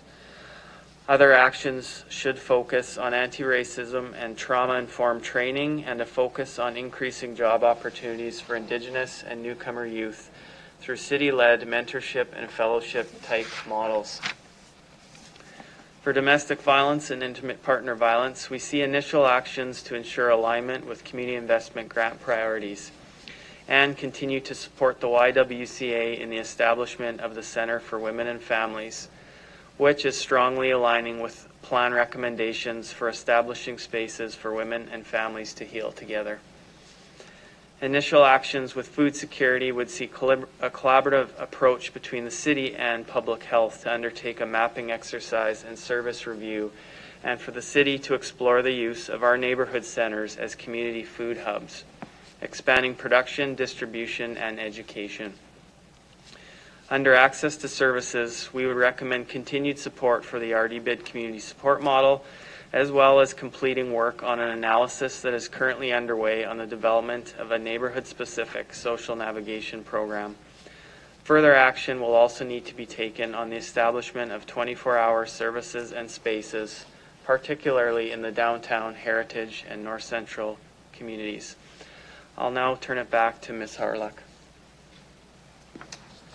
Thank you. So this slide, it provides the budget outlined in the report. It's important to keep in mind that the salaries and benefits reflected here are based on city salaries rather than the salaries and benefits that could be expected to be found in the not-profit sector. This has been done as a placeholder because council has yet to determine its approach going forward. However, I wanted to emphasize that the amounts you see on the slides are in preliminary budgets and will be flexible in terms of how the funds were spent once council approves an approach. So regardless of which model is chosen, we are proposing an office with two staff who possess the skills and abilities to address the systemic level changes described in the plan.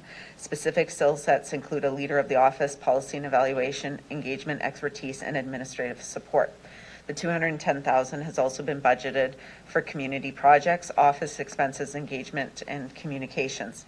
And we are asking for a one-time funding of $75,000 to initiate an overdose prevention strategy called for in the plan as work for the office to undertake. So this totals $730,000 in to operate an external office, which roughly includes 60% of the external office budget in staffing and 40% in project work and support. Additionally, there is still a significant amount of work required as part of the city, as you heard from Ms. Monette, required to support the city's role in implementation of the plan. Therefore, we are recommending one FTE within the administration as part of the budget ask, and that item on the slide is allocate. The last item is to allocate $500,000 in the harm reduction funding.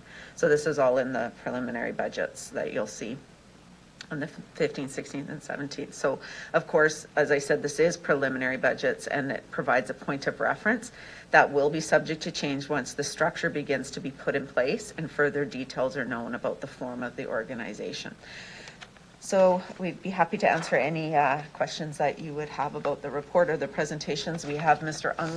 Munger online, Monette, and then the staff here and myself. Thank you very much, Ms. Shaitley, Mr. Slater, Ms. Husak, and Ms. Hauerlich. And thank you as well, Mr. Munger and Ms. Monette. I'm going to open this up. No, I'm not, actually. We're not going to open it up for debate until we put the report on the floor. I remembered what my job was, folks. Just give me a minute. We'll now consider item CR 21-116. Hang on a second.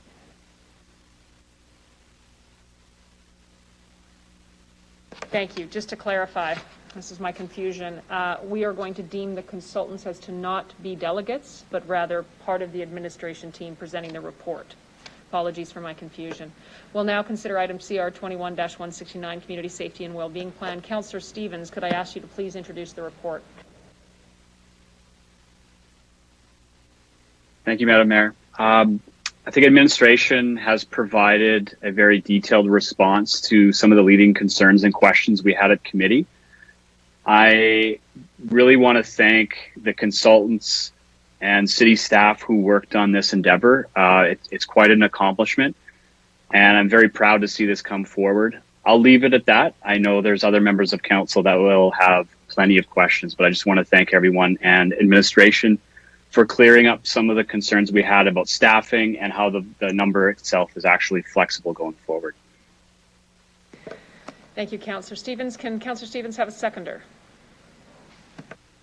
Thank you, Councillor Stanichuk. Members of council, who would like to speak first?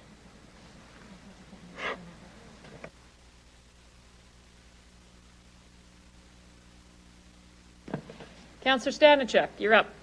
Thank you, Mayor Masters. Through you, Mayor Masters, I'm wondering if either the consultants or our city staff can give an example of one of the other cities' approach to a particular problem using this kind of governance model. So either Edmonton or Lethbridge, but a particular issue that they tackled and how this model allowed them to tackle that issue. So I'm not sure who would want to respond to that, but I want to kind of see concretely how this can be done. Ms. Harlech. Thank you, Mayor Masters. So I'll ask Mr. Munger to provide an example. Through the chair, thank you. It's a very, very valid question. It's a very good question, and we get it quite often. One of the core ways of thinking about this, of course, is that safety in a city is a complex issue, and what this plan does more so is it develops a framework and a way of thinking about a city and the complexity of interrelated challenges, be it poverty, addictions, racism, how they come together. And what ends up happening is oftentimes that then through this, tables come together that are saying we are going to address this. And it becomes a very focused addressing. It becomes a way of thinking about an issue and addressing an issue that's really focused, that brings the right people together. Because one of the things we've seen in communities across the country is that something is talked about a lot, and then it suddenly becomes a problem. It's this magic, if you say it 3 times, it's true. And so we have seen in the past where communities have tried to respond to something that they then realized they didn't do a proper assessment for it. An example, though, where an organization that has come up a number of times in this context is Reach Edmonton addressing a particular issue. And in the case of Reach Edmonton, the challenge was that they, working with the police services, were identifying they had tens of thousands, I believe, calls on an annual basis that were to police that were not criminal matter. And that there's nothing new. There's really nothing new to this. We know this from federal government statistics. 60 to 80% of all calls to police are not crime related. And the police were saying, we're not actually doing what we're supposed to do. So Reach Edmonton, and I think it's a really great example, Reach Edmonton brought together the relevant community partners and developed something they called 24/7. And 24/7 is not a direct thing of a plan, but it comes through a plan, through an assessment, this idea. And what it does, it essentially, if I were to see, or you were to see someone in Edmonton who's struggling with intoxication or with mental health problems, instead of calling 911, I would call 311 or 211. I don't live in Edmonton, so I'm not really 211. I'm not really sure which one it is. And a separate unit would go out. They have moved this into a place where if there's a 911 call and a concerned community member said, there's something going on, and I think, and then they'll say, is it, what kind? And they say, oh, I think somebody's really intoxicated. Then 911 will actually not send police officers, which frees up the police to do what they're intended to do and deal with crime in other places. And another group is actually working on this, and it has had an enormous impact on the police force in terms of freeing up. And I think this is one of the best ideas on and ways to think about how an organization like that can be nimble and fast and respond and bring the right partners to the table and solve a problem at the local level. And another example would be, for example, a comprehensive overdose prevention project setting this up. So I want to give it back to the city in case they wanted to add something. But that would be my first response, and I think probably the best example. Thank you. Mr. Slater? Thank you, Mr. Munger. We would have nothing to add.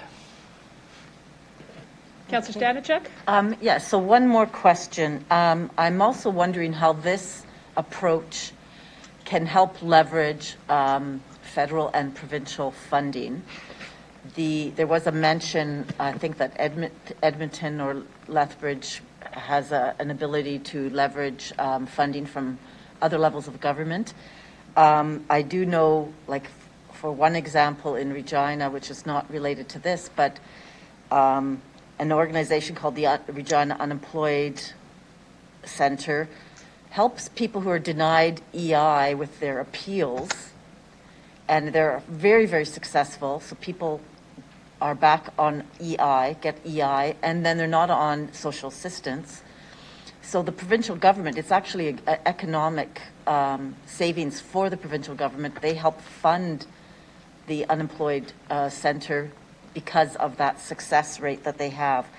Is there an example from some of the other cities of something similar like that, where they're relieving some of the costs of a provincial or federal agency, and that way are able to leverage funding as well? Through the chair. Ms. Harlech? Through you, I'll ask Mr. Munger to start, and then we might add after his response. Okay, through the chair, the leveraging of other opportunities for funding is indeed, particularly through a structure like Reach Edmonton structure, but Waterloo Region Crime Prevention Council, to give you another example, the ability to leverage other kinds of funding. What we've seen is if you think about the Reach Edmonton example, they have a annual funding that they're getting from the city. I believe it is always between $1 and $2 million. I've said this before. Reach Edmonton is quite a bit larger. Their current budget is somewhere in the $18 million, give and take, depending on the year and depending on the opportunities. So you're essentially you're doubling, tripling, quadrupling the capacity of a city to respond, because what they can do is they regularly put out funding, submit funding proposals to the federal government, to the provincial government, the same with 24/7, and they have the ability then to get funding, and this initial investment going into Reach Edmonton then becomes much larger and is using leveraging other areas. Similarly with Waterloo Region Crime Prevention Council, the way they approached particular issues, there was one issue around treatment of LGBTQ plus community members, and the same with gang reduction work that they did. Not just were they able to go and get funding in other places outside of the owned region, so Waterloo Region, and they were also then being able to bring in all the partners that they had developed through setting up a Waterloo Region Crime Prevention Council that allowed them to bring their capacity and resources in. There's some work that was done where they were looking at how much in-kind contributions did we actually get. So we built the table, we have an office, and then every day essentially, with every project, there is education, social services, addiction services, police, enforcement. All these people are bringing resources to the table, and I see this as leveraging existing resources. There may not always be funding, which then, of course, in the long term should make it easier for the province and for the local services because of the reduction of crime or victimization of people from the LGBTQ plus community. Thank you. That's all I have. Thank you very much for your report. Thank you, Councillor Stadnichuk. Councillor Hawkins. Thank you, Mayor. Thank you for your work on this. I have a question for the administration. You presented two models. One, an internal model, and one, an external model. And the mind naturally says it's one or the other. And you naturally say, thank goodness, you're not duplicating your bureaucracy. And yet, in the external model, we're being asked to spend something like $600,000 or $700,000 and 3 FTEs. Am I not getting the worst of all worlds here? I've got a bureaucracy externally, and now I've got a bureaucracy internally. I'd just be interested in your answer to that. Through you, Mayor Masters, I'll start and then I'll ask Ms. Shaley to add to the response. Yes, as we've indicated, the external, we are recommending the external for a number of reasons. The most pressing would be that an external agency can be a little bit more nimble. They can set the parameters, and they can also, the political influences that change on both the provincial, federal, and our side don't play as big of a factor. And we bring forward all of those groups. The money that's coming forward, as we've said, it's just a placeholder. And once the structure gets fully set out, we'll have the clear numbers. This is about systematic changes and how we work with our partners to make those big changes. And it's important that this is led, as you've heard a number of times, with leadership from all organizations and especially from our own mayor to bring everybody around the table to make the significant changes. When it's internal, it can sometimes get eaten up in our organization. You know, I think the mayor refers to it as the beast. And I think that's part of the challenges that we have. And with an external, again, then it being nimble, being able to shift more quickly than our organization could. We still deliver services, or we still have a role to play significantly. And that's why we're asking for the 1 FT. Right now, Mr. Slater is seconded, and we need an area set up so that we can continue the work that we need to deliver from the city's perspective. So that's why we're recommending the external, and we've seen the successes in other municipalities, and this is the model that a number of them are moving towards. So I might ask Ms. Shaley to add some more commentary around this. Thank you. Through you, Mayor Masters. I would have some similar comments to Ms. Harlock.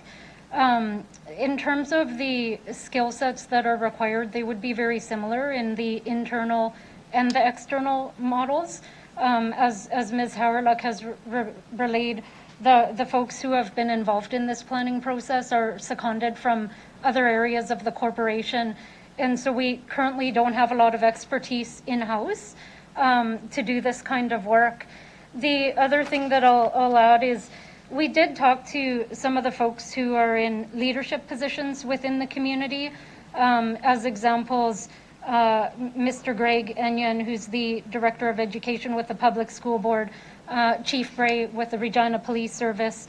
One of the things we heard from folks like that are that there's really a desire to be involved in a leadership capacity in this kind of work, but they often struggle because they have influence, but they don't have time to undertake the work. And so they have spoke to us about the importance of having folks in place who can help do the policy work and the evaluation, and even play that role as a convener in terms of bringing community organizations together to have the right conversations. And we've heard some similar things from the nonprofit sector who would be involved very, very extensively within this plan. There's really a need for capacity to support them to work collectively, because they're all very, very busy in the jobs that they currently have within their organizations. Thank you. Mayor, if I might pursue this just a little bit. Who does the city person, the director or the policy person or the coordinator, do any of those people sit on any of the community action tables?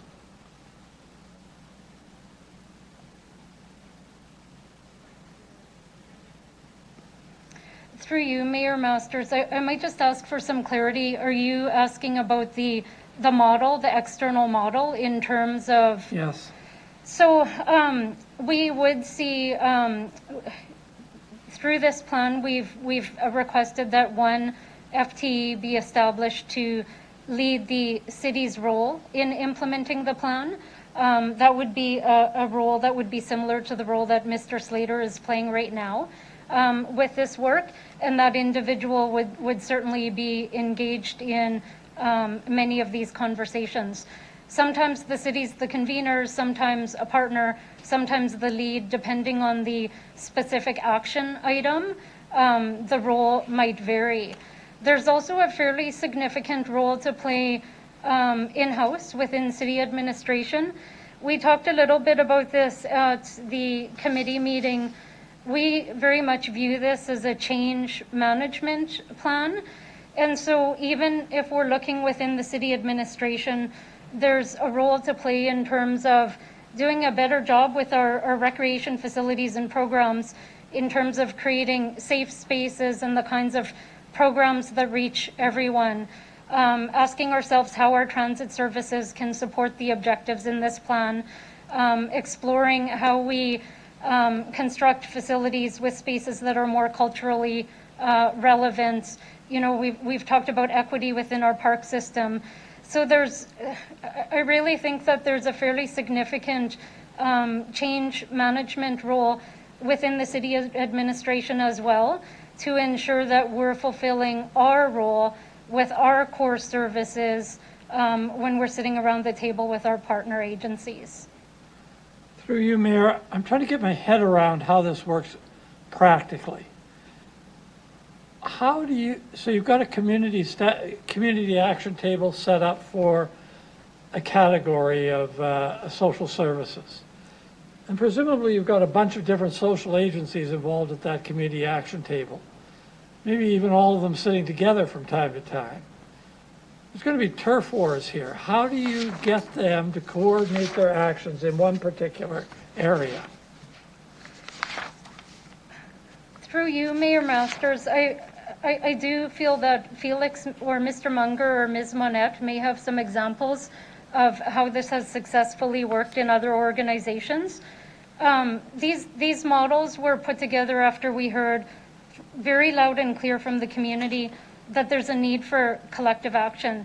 And we heard a desire for agencies to be working together.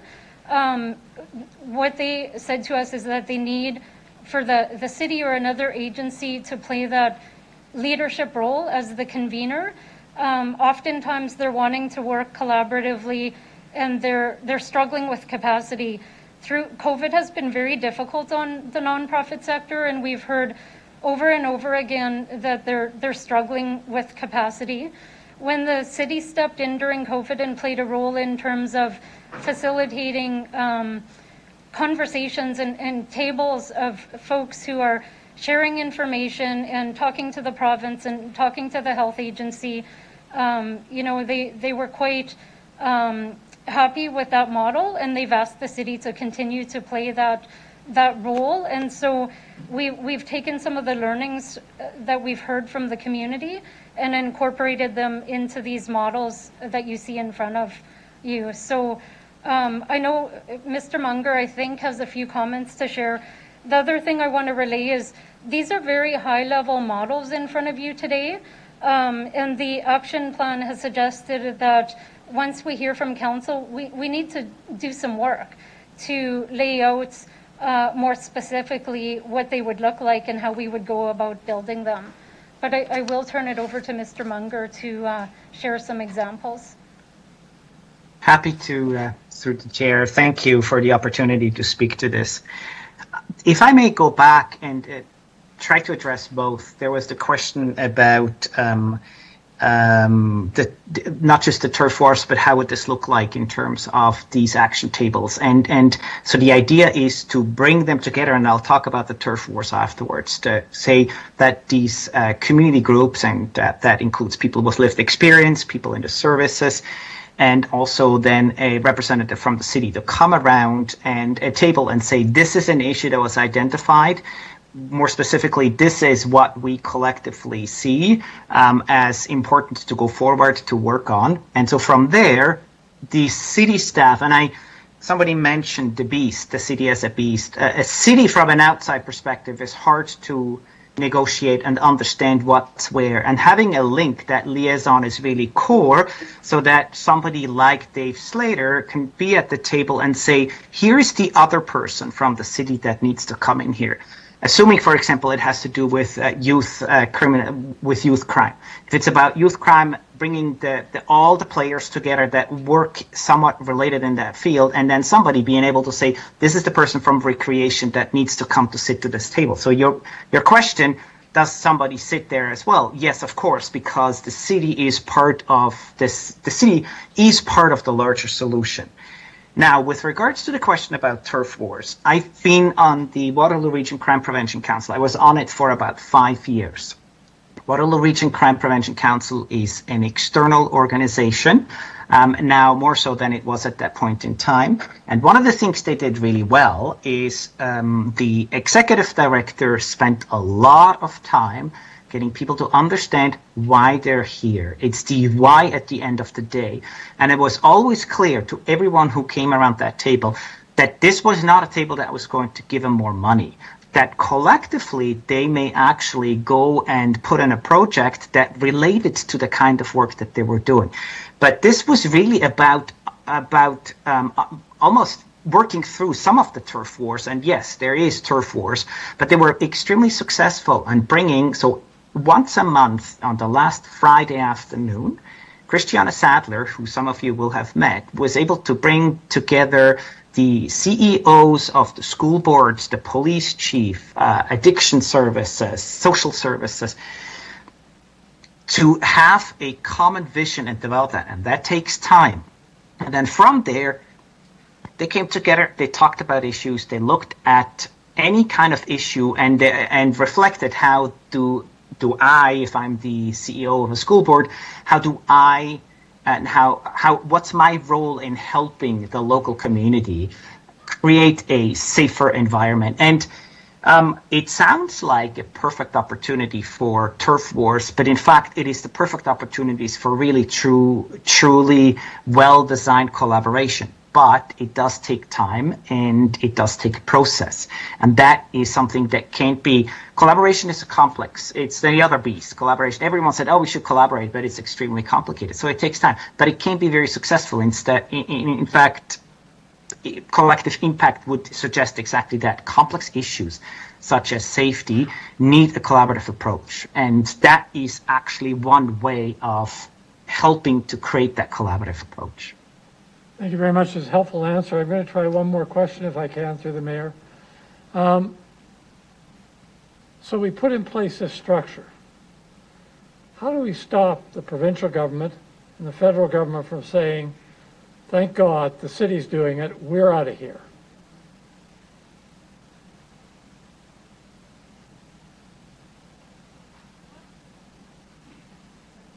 Anyone like to take that one?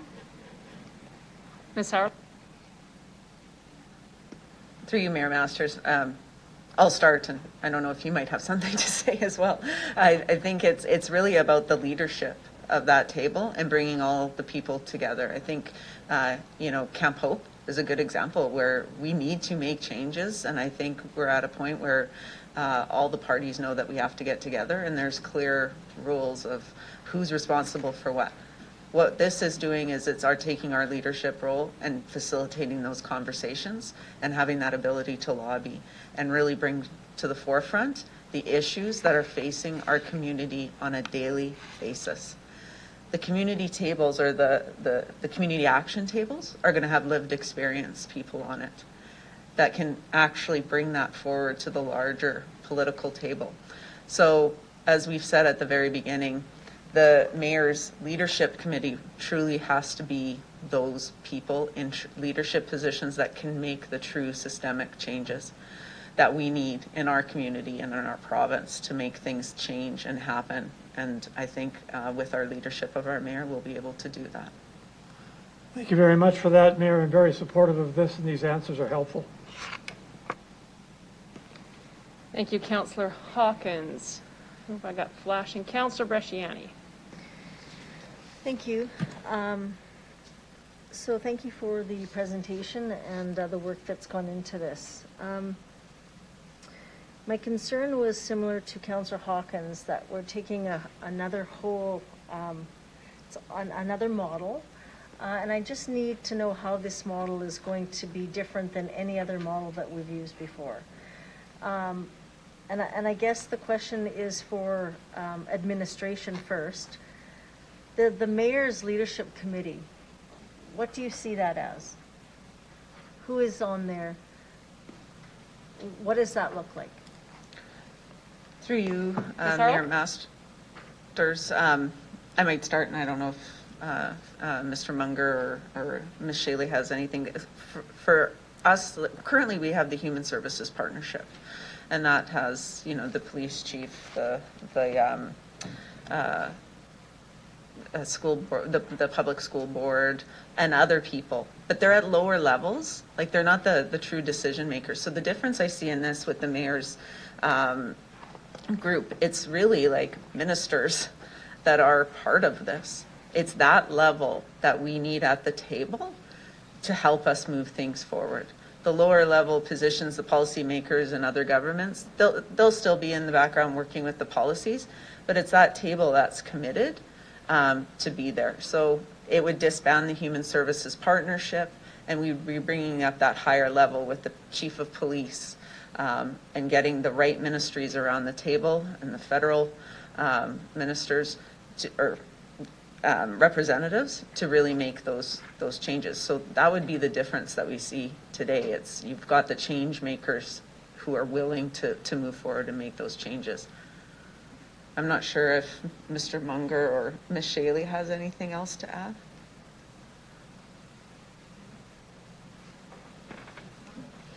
Mr. Munger? Do you have something? Through the chair, not that much, because the specific way and function and design in every city is different, and it's meant to be in a place, or it's meant to have a structure that works at the local level the best. One of the things we would not want to see happening is suggesting that every community across the country does exactly the same, because there needs to be structural ways of creating something that fits in the local context. Having said that, any community or any community in any structure that brings forward the champion and at a high level to be able to drive the messages home at the community level, but also at the in this case the provincial government level, is, in my opinion, very, very useful. We think that having champions, people who speak for it in the community, such as the mayor or the mayor's office and the chief of police, those are very, very valuable and are important for success. Okay, thank you. So I guess the part that, again, I worry about is setting up a whole nother arm of almost a board and then a director, and then you've got staff. And it, you know, we've seen this before with CBOs. CBOs will get money, and what they do is they actually set up the staff to get it going, and then all of a sudden then every year they need money and more money to get these things, the programming going. So in the work that you've done, for the amount that we're going to, you know, the 700 and 875,000 or the 1.375 million, when you look at that, why wouldn't it be a possibility to bring these CBOs just together? Why do we need all of this, the supports, the staff, a board? Again, like, you know, the model, I know, I see that it just becomes very almost governmenty when we're looking at setting up a whole board. And then we look at a director for $190,000. And then it's another 3 staff for another $465,000. Like, this is not a small feat. And yet we're here, we want to help our most vulnerable, but we're really setting up another business or another, I'm going to say a CBO really.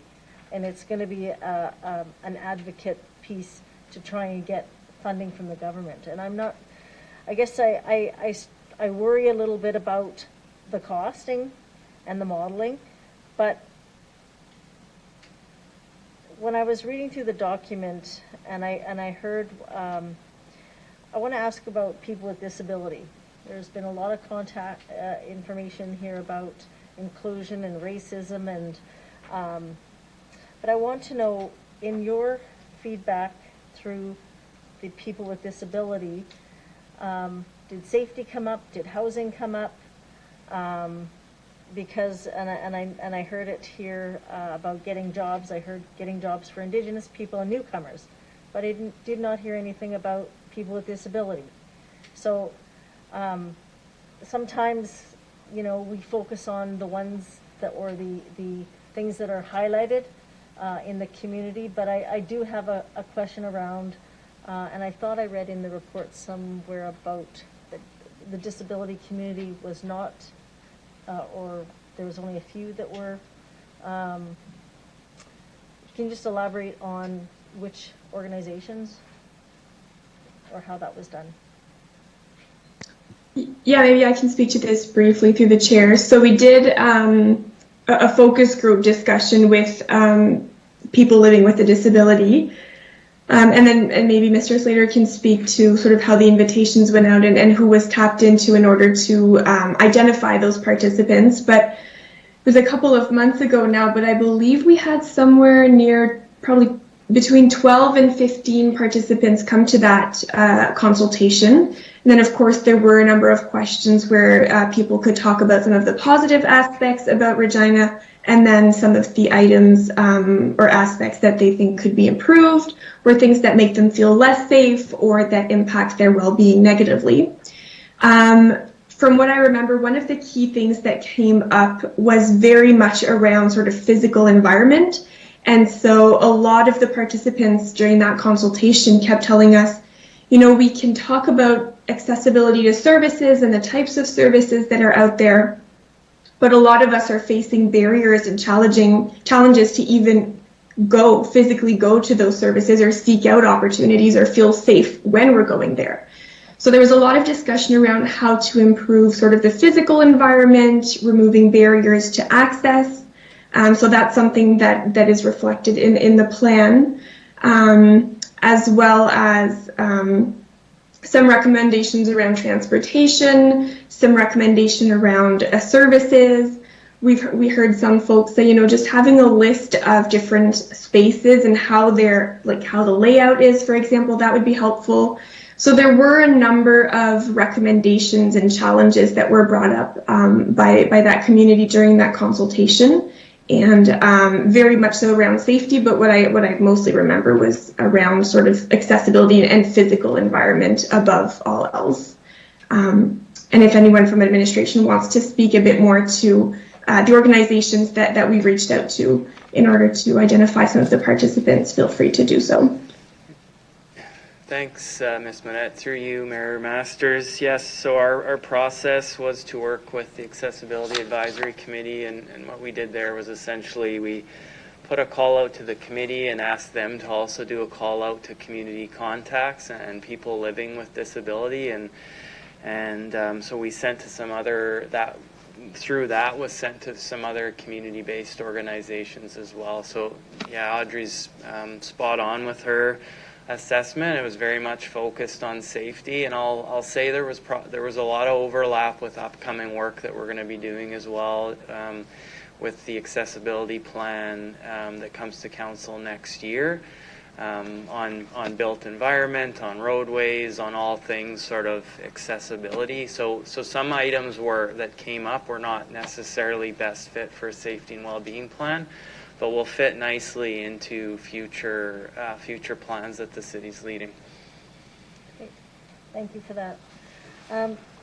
We've developed the 6 priorities through this, and so we've known that domestic violence in our province were the highest in all of Canada, so it's no surprise.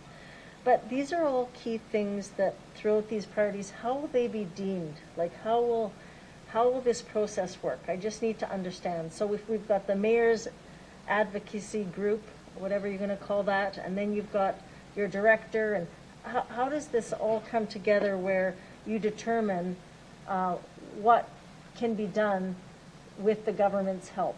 Because again, this is something where many of these we need the government's help to be able to fund or come together to partner. And so the worry I have is if we step and we start taking on the downloading from taking on more and more stuff that the province is supposed to be doing, then I worry that, that if we take that on, they don't need to. So how is that determined in this process?